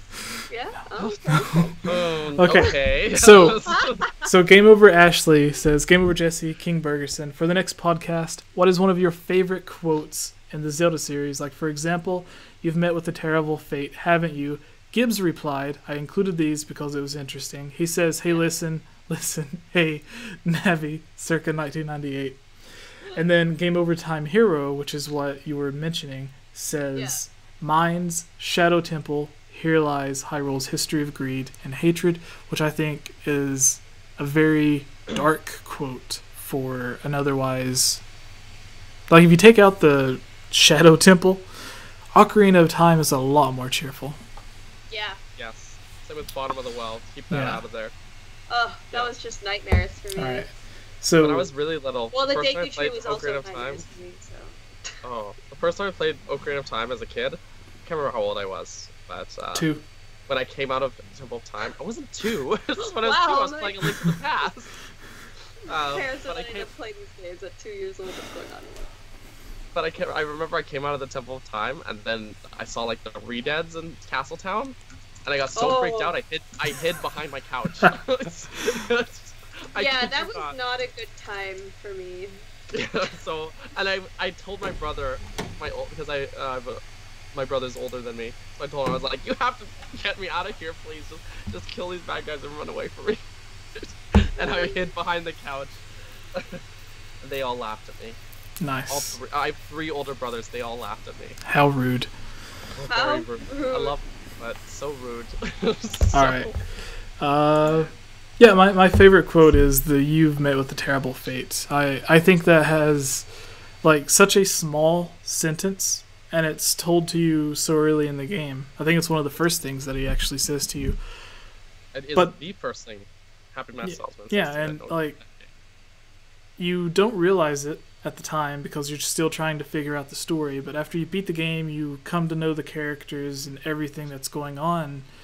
When you look back at that, for it to be the first thing that he says to you, there is so much meaning and depth to that one statement. Like, I don't know what the direct translation from the Japanese text would be, but the English translators or the English script writing staff, whoever came up with that line, I think did an amazing job.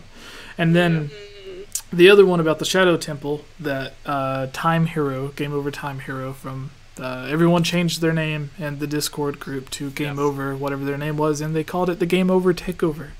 And then Game Over Burgers. Yeah. That's what I'm going to call my burger review show. Game Over Burgers. So, yeah, I'll try to think of a different one from that, but I would say that mine is the Happy Mask Salesman's quote. I don't quite agree with Gibbs with all the quotes from Navi. Hey, listen. Navi, listen. Midna has a lot of good quotes too. Midna's got good ones. There's one here that's really nice. It's some call our realm a world of shadows, but that makes it sound so unpleasant. The twilight there holds a serene beauty. You have seen it yourself as the sun sets on this world. That's nice. Is that what David says to Link? Is his name David? David? Or is it Daniel? Midna says that. That's Midna says David. that. No, David? During the beginning of Twilight Princess, brother. I think his name might actually be Daniel. Russell. So Russell, okay. I knew he had like one of those names. So yeah, but it's spelled weird. R-U-S-L. So it's not like Russell, like R-U-S-S-E-L. It's like Russell. Russell. Russell. Yeah. So at the beginning, during the intro, he and Link are sitting there watching the sunset while they're talking, and he gives a really good quote to Link. So yeah, it's like, which is almost the same thing that Holly said. And Skyward Sword, when Zelda's like, when all of this is over, will you come and wake me up? That was good. His like so sad. His has like it starts out with, "Tell me something. Do you ever feel a strange sadness as night falls?" Oh yeah. And then he continues with like, a longer paragraph, but that's how it starts out. And he's saying the same thing in a different way that Midna is saying. Because Midna tells you just because, like, essentially just because it's dark or creepy or whatever doesn't mean it's bad. Like, there's good in the darkness, which is the same thing that Russell's telling you. Like, just because it's dark and gloomy doesn't mean you have to look at it or view it as being sad or whatever. So yeah, exactly. Good quotes. Go Russell. RUSL. Go Midna. Mine's a little different. It's also a Twilight Princess quote. It's from Tal. Open the door, Skull Kid. That's not Twilight Princess. Jeez. Mine is the Postman from. No, I'm kidding. It's actually the Hero Shade. I can't do this. The Postman. He's like, ah! Hey, Link, Mr. Link.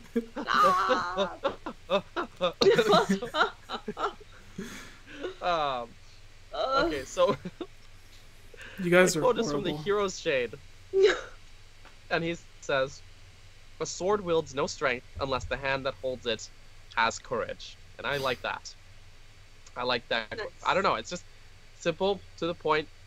It's the first time you meet him, and he just stands there aggressively, so you try and attack him, and he just, like, beats you to the ground. Yeah, with it's one like... hit. And he's like, don't! Don't you do that. And then he teaches you everything, and there's also, again, it's like this was the hero of time, so he's been through some stuff. Woo. He's seen some serious shit. And got no credit. Shit. I've seen some things, man. I've seen some things, man. Exactly. So it's their words that are coming from a very like experienced, a very wise place, you know. So yeah, I always like that one. I you know, we've talked about the hero shade a lot, but I like that character, so. Yeah. Alright, Daniel, your question. Yeah, I'm getting a stomach ache. Can we answer like one more? I'm hungry. We've been going for like 3 hours, guys. Oh yeah. Alright, that would be 2 questions. So we're 2 questions each. After this, we'll go back to you, Holly, and you can answer 1 question from the chat, because we have to get at least 1 from the live chat. True. Everyone in the chat, leave your questions for Holly. Make it a good one. Alright, now pick out 1, Daniel. Okay, this comes from Armin. How? And he asks, he or she, I don't know. Armin could be either way. What do you think would be a cool overworld mini-boss for the next Zelda game? Similar to like how Hinox's and others were in Breath of the Wild. So, Dark Knight. We got like Dark Knight. Yes, that would be cool to see them around like Castletown ruins, that kind of place. Yeah, in Breath of the Wild we got Molduga, we got Stone Talus, Hinox. So who was? You know. Who's the guy in Twilight Princess that you get the ball and chain from? Oh, Dark Hammer. Yeah. It's called the Dark Hammer. He does not have a hammer. So like, there's the different variations of the Dark Knights. So like the Dark Knights, the Dark Hammer. There's a couple of others from other Zelda games. So like, if there were different variations of them, like sometimes you come across them with the big sword, like the Dark Nuts. Sometimes you come across them with like the big chain, a ball and chain. And then maybe they could even have other weapons as well. Like maybe there's some that are just like really good archers. Yeah, we do see with the Lynels that they have different weapon variations. There's the spears, swords, that giant club, etc. So yeah, it's feasible. All right. Yes. So that's my pick. Okay, sorry, Jesse. You go ahead. No, I was saying that was my pick. The word. Okay, I would like to see. Oh. What? No, Holly. Go, Holly. I was saying, like, for example, like, to do something if we had more Breath of the Wild coming or whatever. There's no bosses, mini sub bosses, whatever, that are in the water. Like, right? We got rock. We got land. We got the Lynels are on land. Stone Taluses are on land. Molduga is like in the sand. Yep, sand, and land. Sand, and land. It'd be cool if we had like. No. Giant the big Octos from Wind Waker. Okay, you can do that. That'd be cool, or something in the water. So I was thinking battling, like, or no, if you're sailing on your little shitty rafts and like this monster just like comes out of the water, you're like, oh crap! So I'm okay with the giant Octorocks, but Morphil from Twilight Princess, the Water Temple boss, legitimately terrifies me. Oh, really? He's like the Sarlacc today. Star Wars. The giant, like if you think of being underwater and this insanely huge creature is just swimming around underwater. It, like, there was artwork someone made of Link like standing on the beach, and then off in the distance was like a different variation of Morphil. Yeah. And it's the most terrifying thing that I've ever seen. Like, you see artwork of like the dead hands from the bottom of the wells. Freak me out. That's like my childhood nightmares. Yeah. So like that's like a 1 on a scale of 1 through 10, and then Morphil is like a 12. Ooh. So, but that's just me. Like it's legitimately terrifying. In the same way, the Stone Tower Temple bosses, where there's the 2 giant sandworms. Yeah. Which is like essentially Molduga. Yeah, twin molds. Molduga, different variations of the same boss, but they terrified me when you aren't playing as giant Link. Zelda. Because like they're the same thing, but they're just in sand. It's like the thought of being underwater with them. So like if you're playing Breath of the Wild and like you're trying to get to Eventide Island, and then you just see like the giant shadow of a creature swimming around you. Like underneath you. That's scary. Yeah. But that's good. Man, did you ever play Resident Evil 4? Nope. I did a little bit. Yeah. There's like one part where you go out in a lake, and then there's a giant monster like that in the lake, and it like gets caught on a rope in your boat that you're in, and it's like this little canoe, and it's just like dragging you around the water, and it's like one of the most scary but like hardest parts of that game. Oh, it's great. I guess. There was the water boss on the sand ship in Skyward Sword. Oh, the one that looks... Yes, I was about to say that. The clerk from Monsters, Inc. But yeah, so not in favor of Holly's answer. Well, I mean, I wouldn't want to encounter it, but I'd watch other people encounter it. There's also in Majora's Mask when you have to save the eggs from the murky water when you're a Zora. Oh, yeah. There's those giant eels straight from Mario 64. Yeah, like those terrified me too. In Mario Odyssey, when they showed up again, I was like, holy crap, they got scarier. Yeah.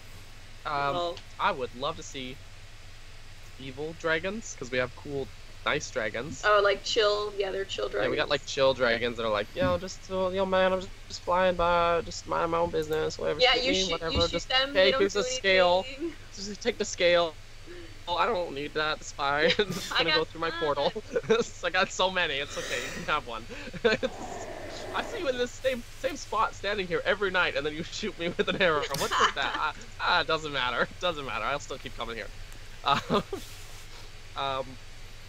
was actually playing Breath of the Wild the other day. I was farming like Dinroll scales and stuff because I'm trying to upgrade my champions to it. But anyways, that's. I would like to see also some big Dodongos. We haven't seen Dodongos since like Majora's Mask much. We saw them in Hyrule Warriors, and that was cool. I want some big Dodongos. Breath of the Wild does have the giant skeletons. That could have been Dodongos. Yeah. Could have been. What always confused me is, like, in Ocarina of Time, there's King Dodongo, who's this giant Dodongo. Yeah. But to get to that boss fight, you have to open the skull of a even larger Dodongo. Yeah. So it's like this one looks like a baby compared to this massive thing. So but it looks like what's funny is the Dodongos, when they start out as little babies, they're like tadpoles. Yeah. Right? And then the like adolescent ones, they got 2 legs. Yeah. And then the big ones, they have 4 legs. But like, does it keep going? Do they get more? Yeah. All right, so Daniel froze. So to recap, we have crazy underwater mini bosses. We have different variations of the Dark Nuts. We have evil dragons. So yeah. Holly, did you find a question from the chat? Yeah. Knock Fox asked if we lost them! No! Oh my god. Okay, maybe I'll come back.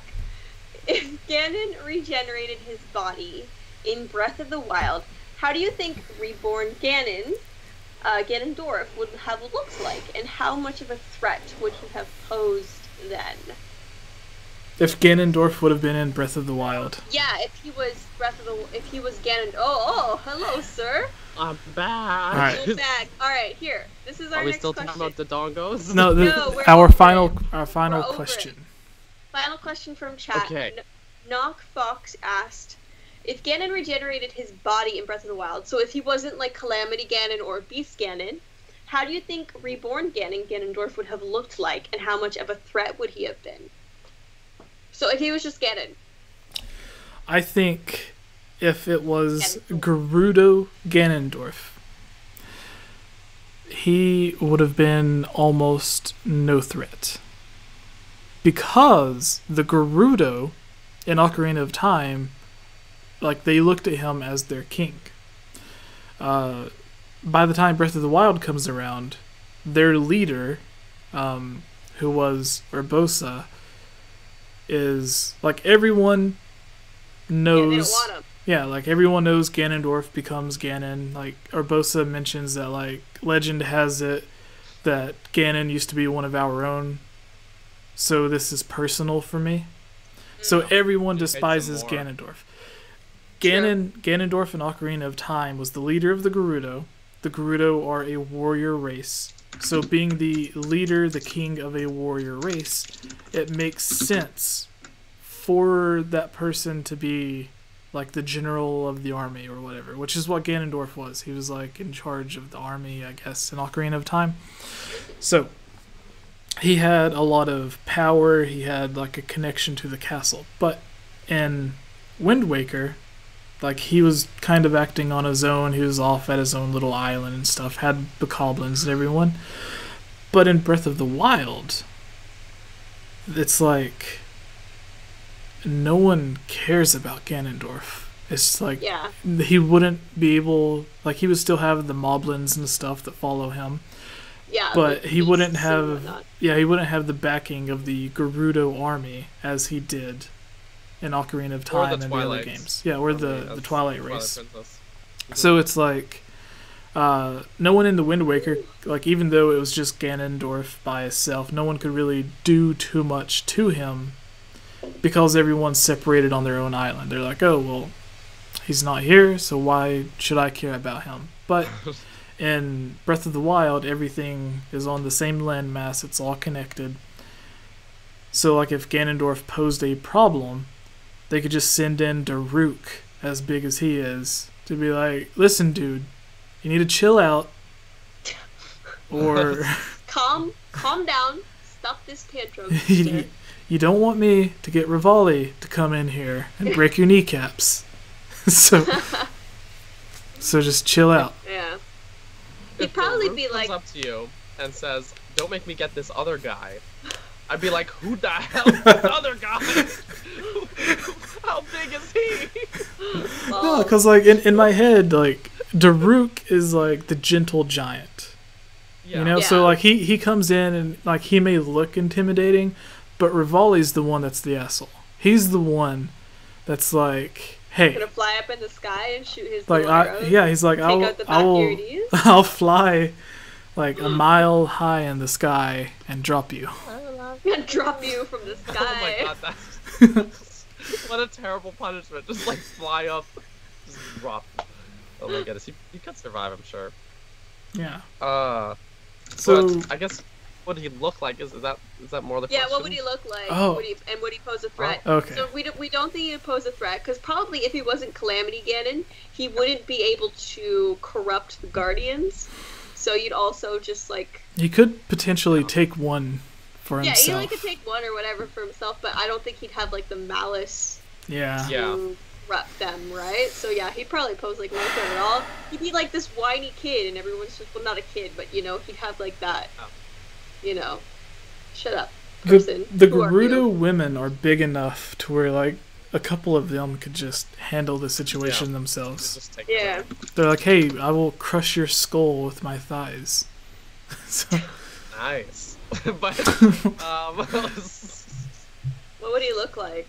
I'm thinking I think he'd be. He's got his Ganondorf hair. He's got some Guardian armor. That's what I think would be really cool. They'd probably because thematically they'd tie it in with the rest of the game, right? Yeah, exactly. So yeah, I'd probably have some cool Guardian armor.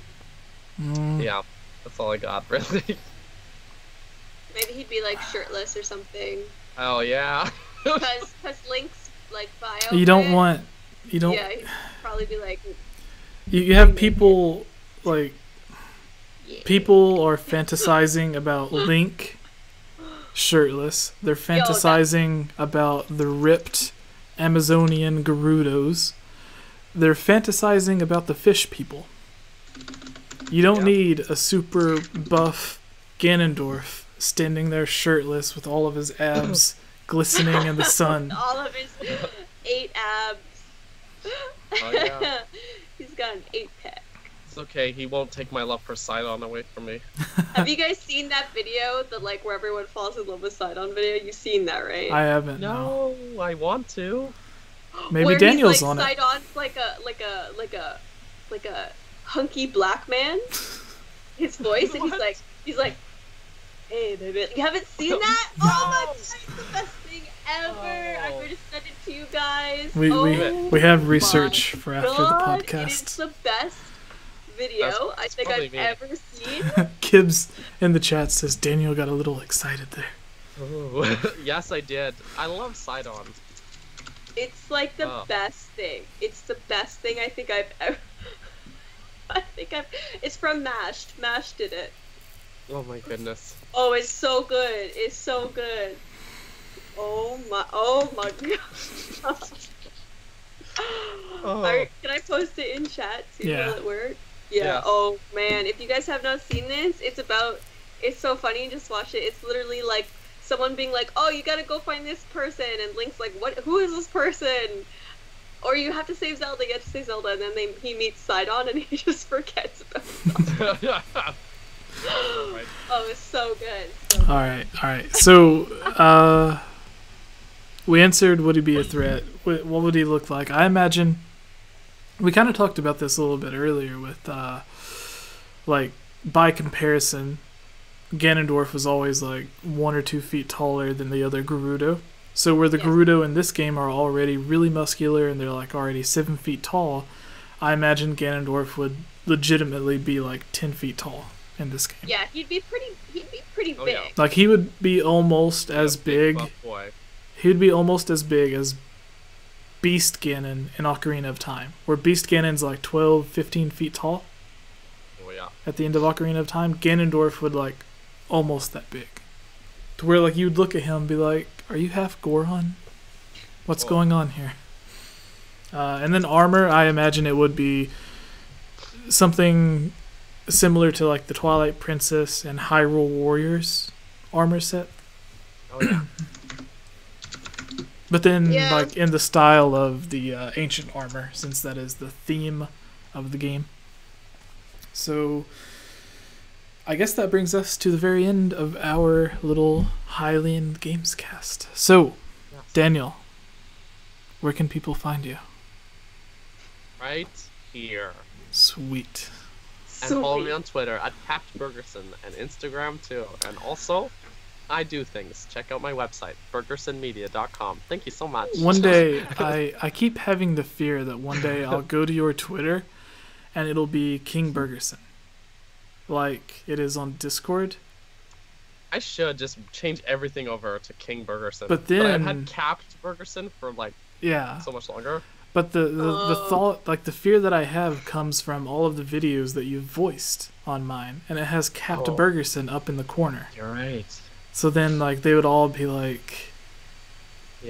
out of date, I guess.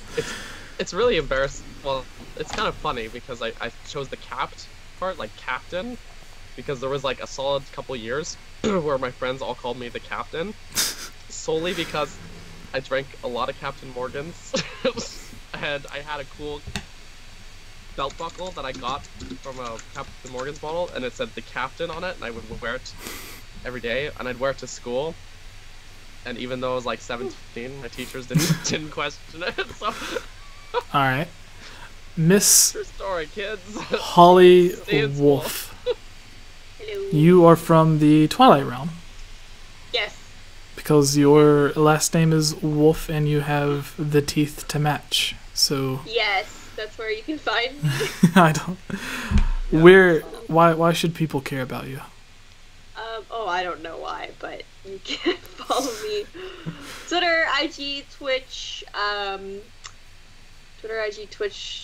Twitter, Facebook at Holly T Wolf, and then my YouTube is Holly Wolf TV. So those are all my socials. But yeah, I do cosplay and gaming and stuff. You also have a Patreon. Yes, I have a Patreon, which is just Holly Wolf.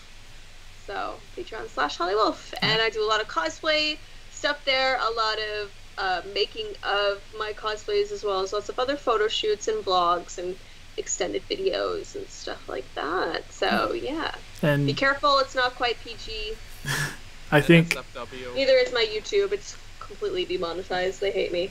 Do you have any new-ish cosplays that you have finished or are working on that you would like people to look forward to?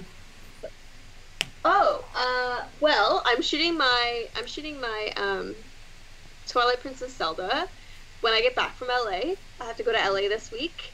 And then I also got the shield to go along with my sword for my Guardian Armor Link.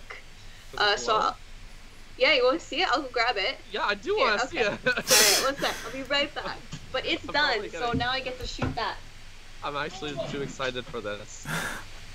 That's because I have no talent and I cannot make something. So. I just like imagined her running into the dark room and then like a monster like just oh my goodness. Throwing her. All right. She better come out with it already lit so it's in the dark. Oh no. Ah, Guardian Shield Plus. So. Alright, so this is the sword. Guardian Sword Plus. Oh, this guy glows. That's so cool. Oh, it's cool. So that's the sword. Fanboying out. That's really cool. So I've got that guy. So it's USB plugged in. And then the shield also.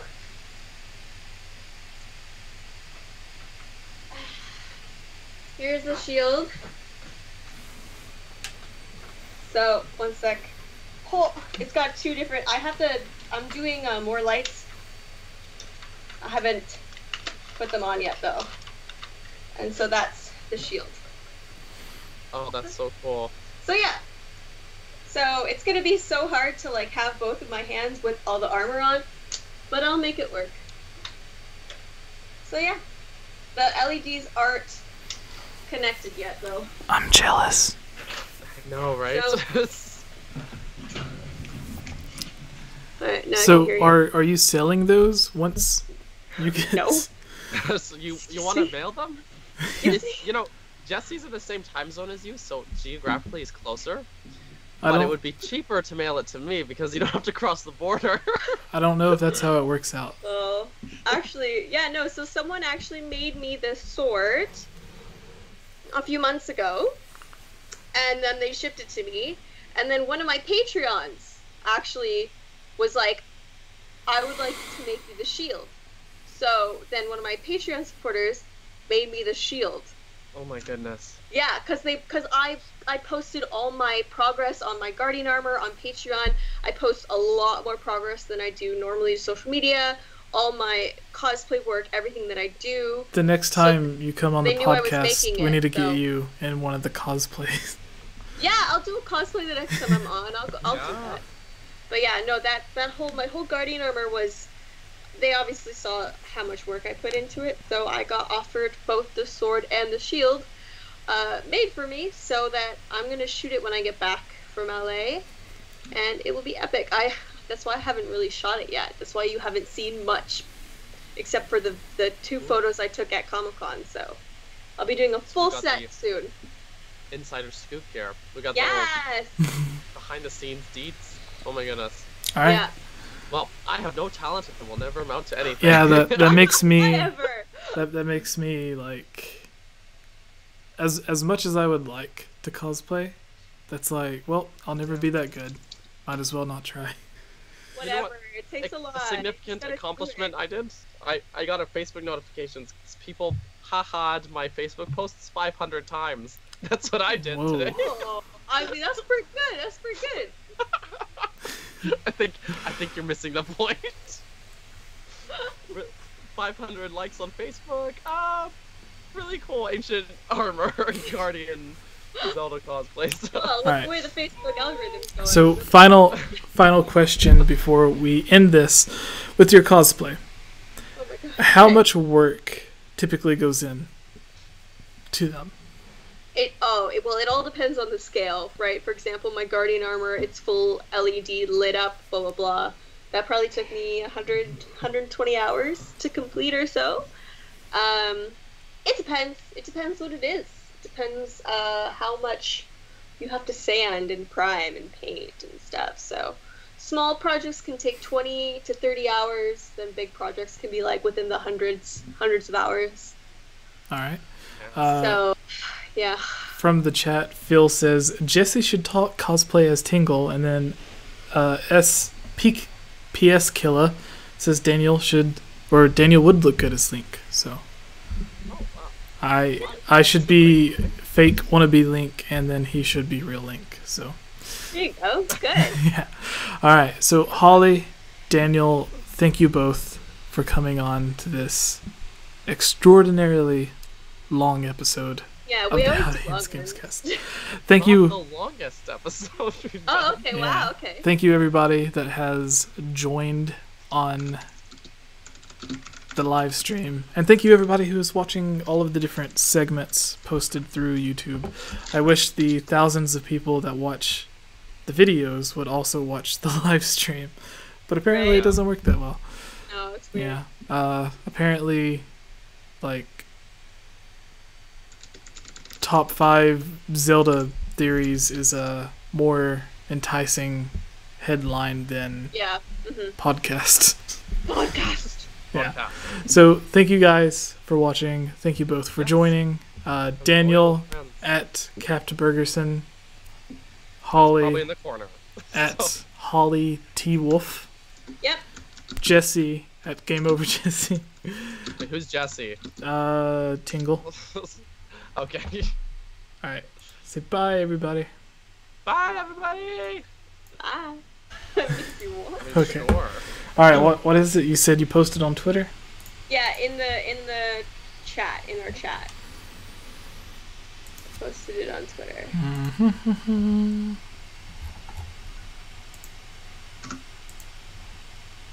Okay. Are you watching it? Yes. All right. Are we starting? Yeah. Start. Oh, I'm gonna be behind. Start over. Okay. Okay. All right. On the count of 3. Okay. 3. All right. 1, 3. No. 3. Okay. 2. 2. 1. Now. I love it. It's so good. She's got a little photo of that. That's all there. Hey, you're so hot. You're welcome. He's no Sidon, no. God, no. What I wouldn't do for a few minutes alone with that guy. Excuse me, what do you say? Who the fuck is Sidon?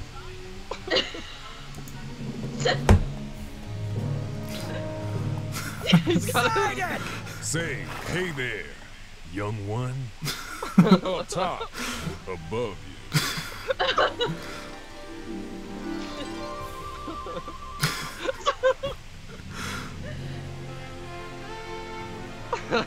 I'm Sidon, the Zora Prince. And what is your name? I love you. Come with me. Come with me. Alright, so everybody can watch what I'm seeing. It's so good. Yeah. Look at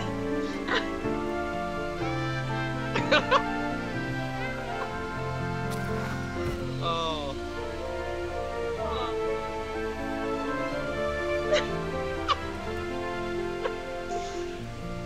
Oh. Zelda Burning it all. Oh no. Sidon, So I've decided I'm gonna stay here with you, here in Hyrule. I know, sugar. oh no, sugar.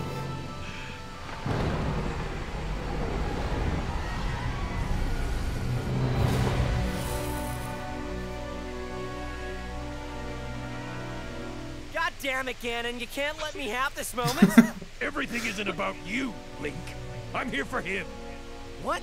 No, you want Zelda. She's all yours. You can keep her. Great. Real heroic, Link. I wanted Zelda, but this man has a shark for a head. Look how big he is. I will not let you take him from me. You don't have a choice, boy. You have a choice, boy. Does this usually take long? Yeah, I've spent most of my life watching these idiots fight. Wow. Hello. What's up? Hey, where'd they go? What's up? Oh, Sidon. Do you have a blowhole? No, baby. That's dolphins.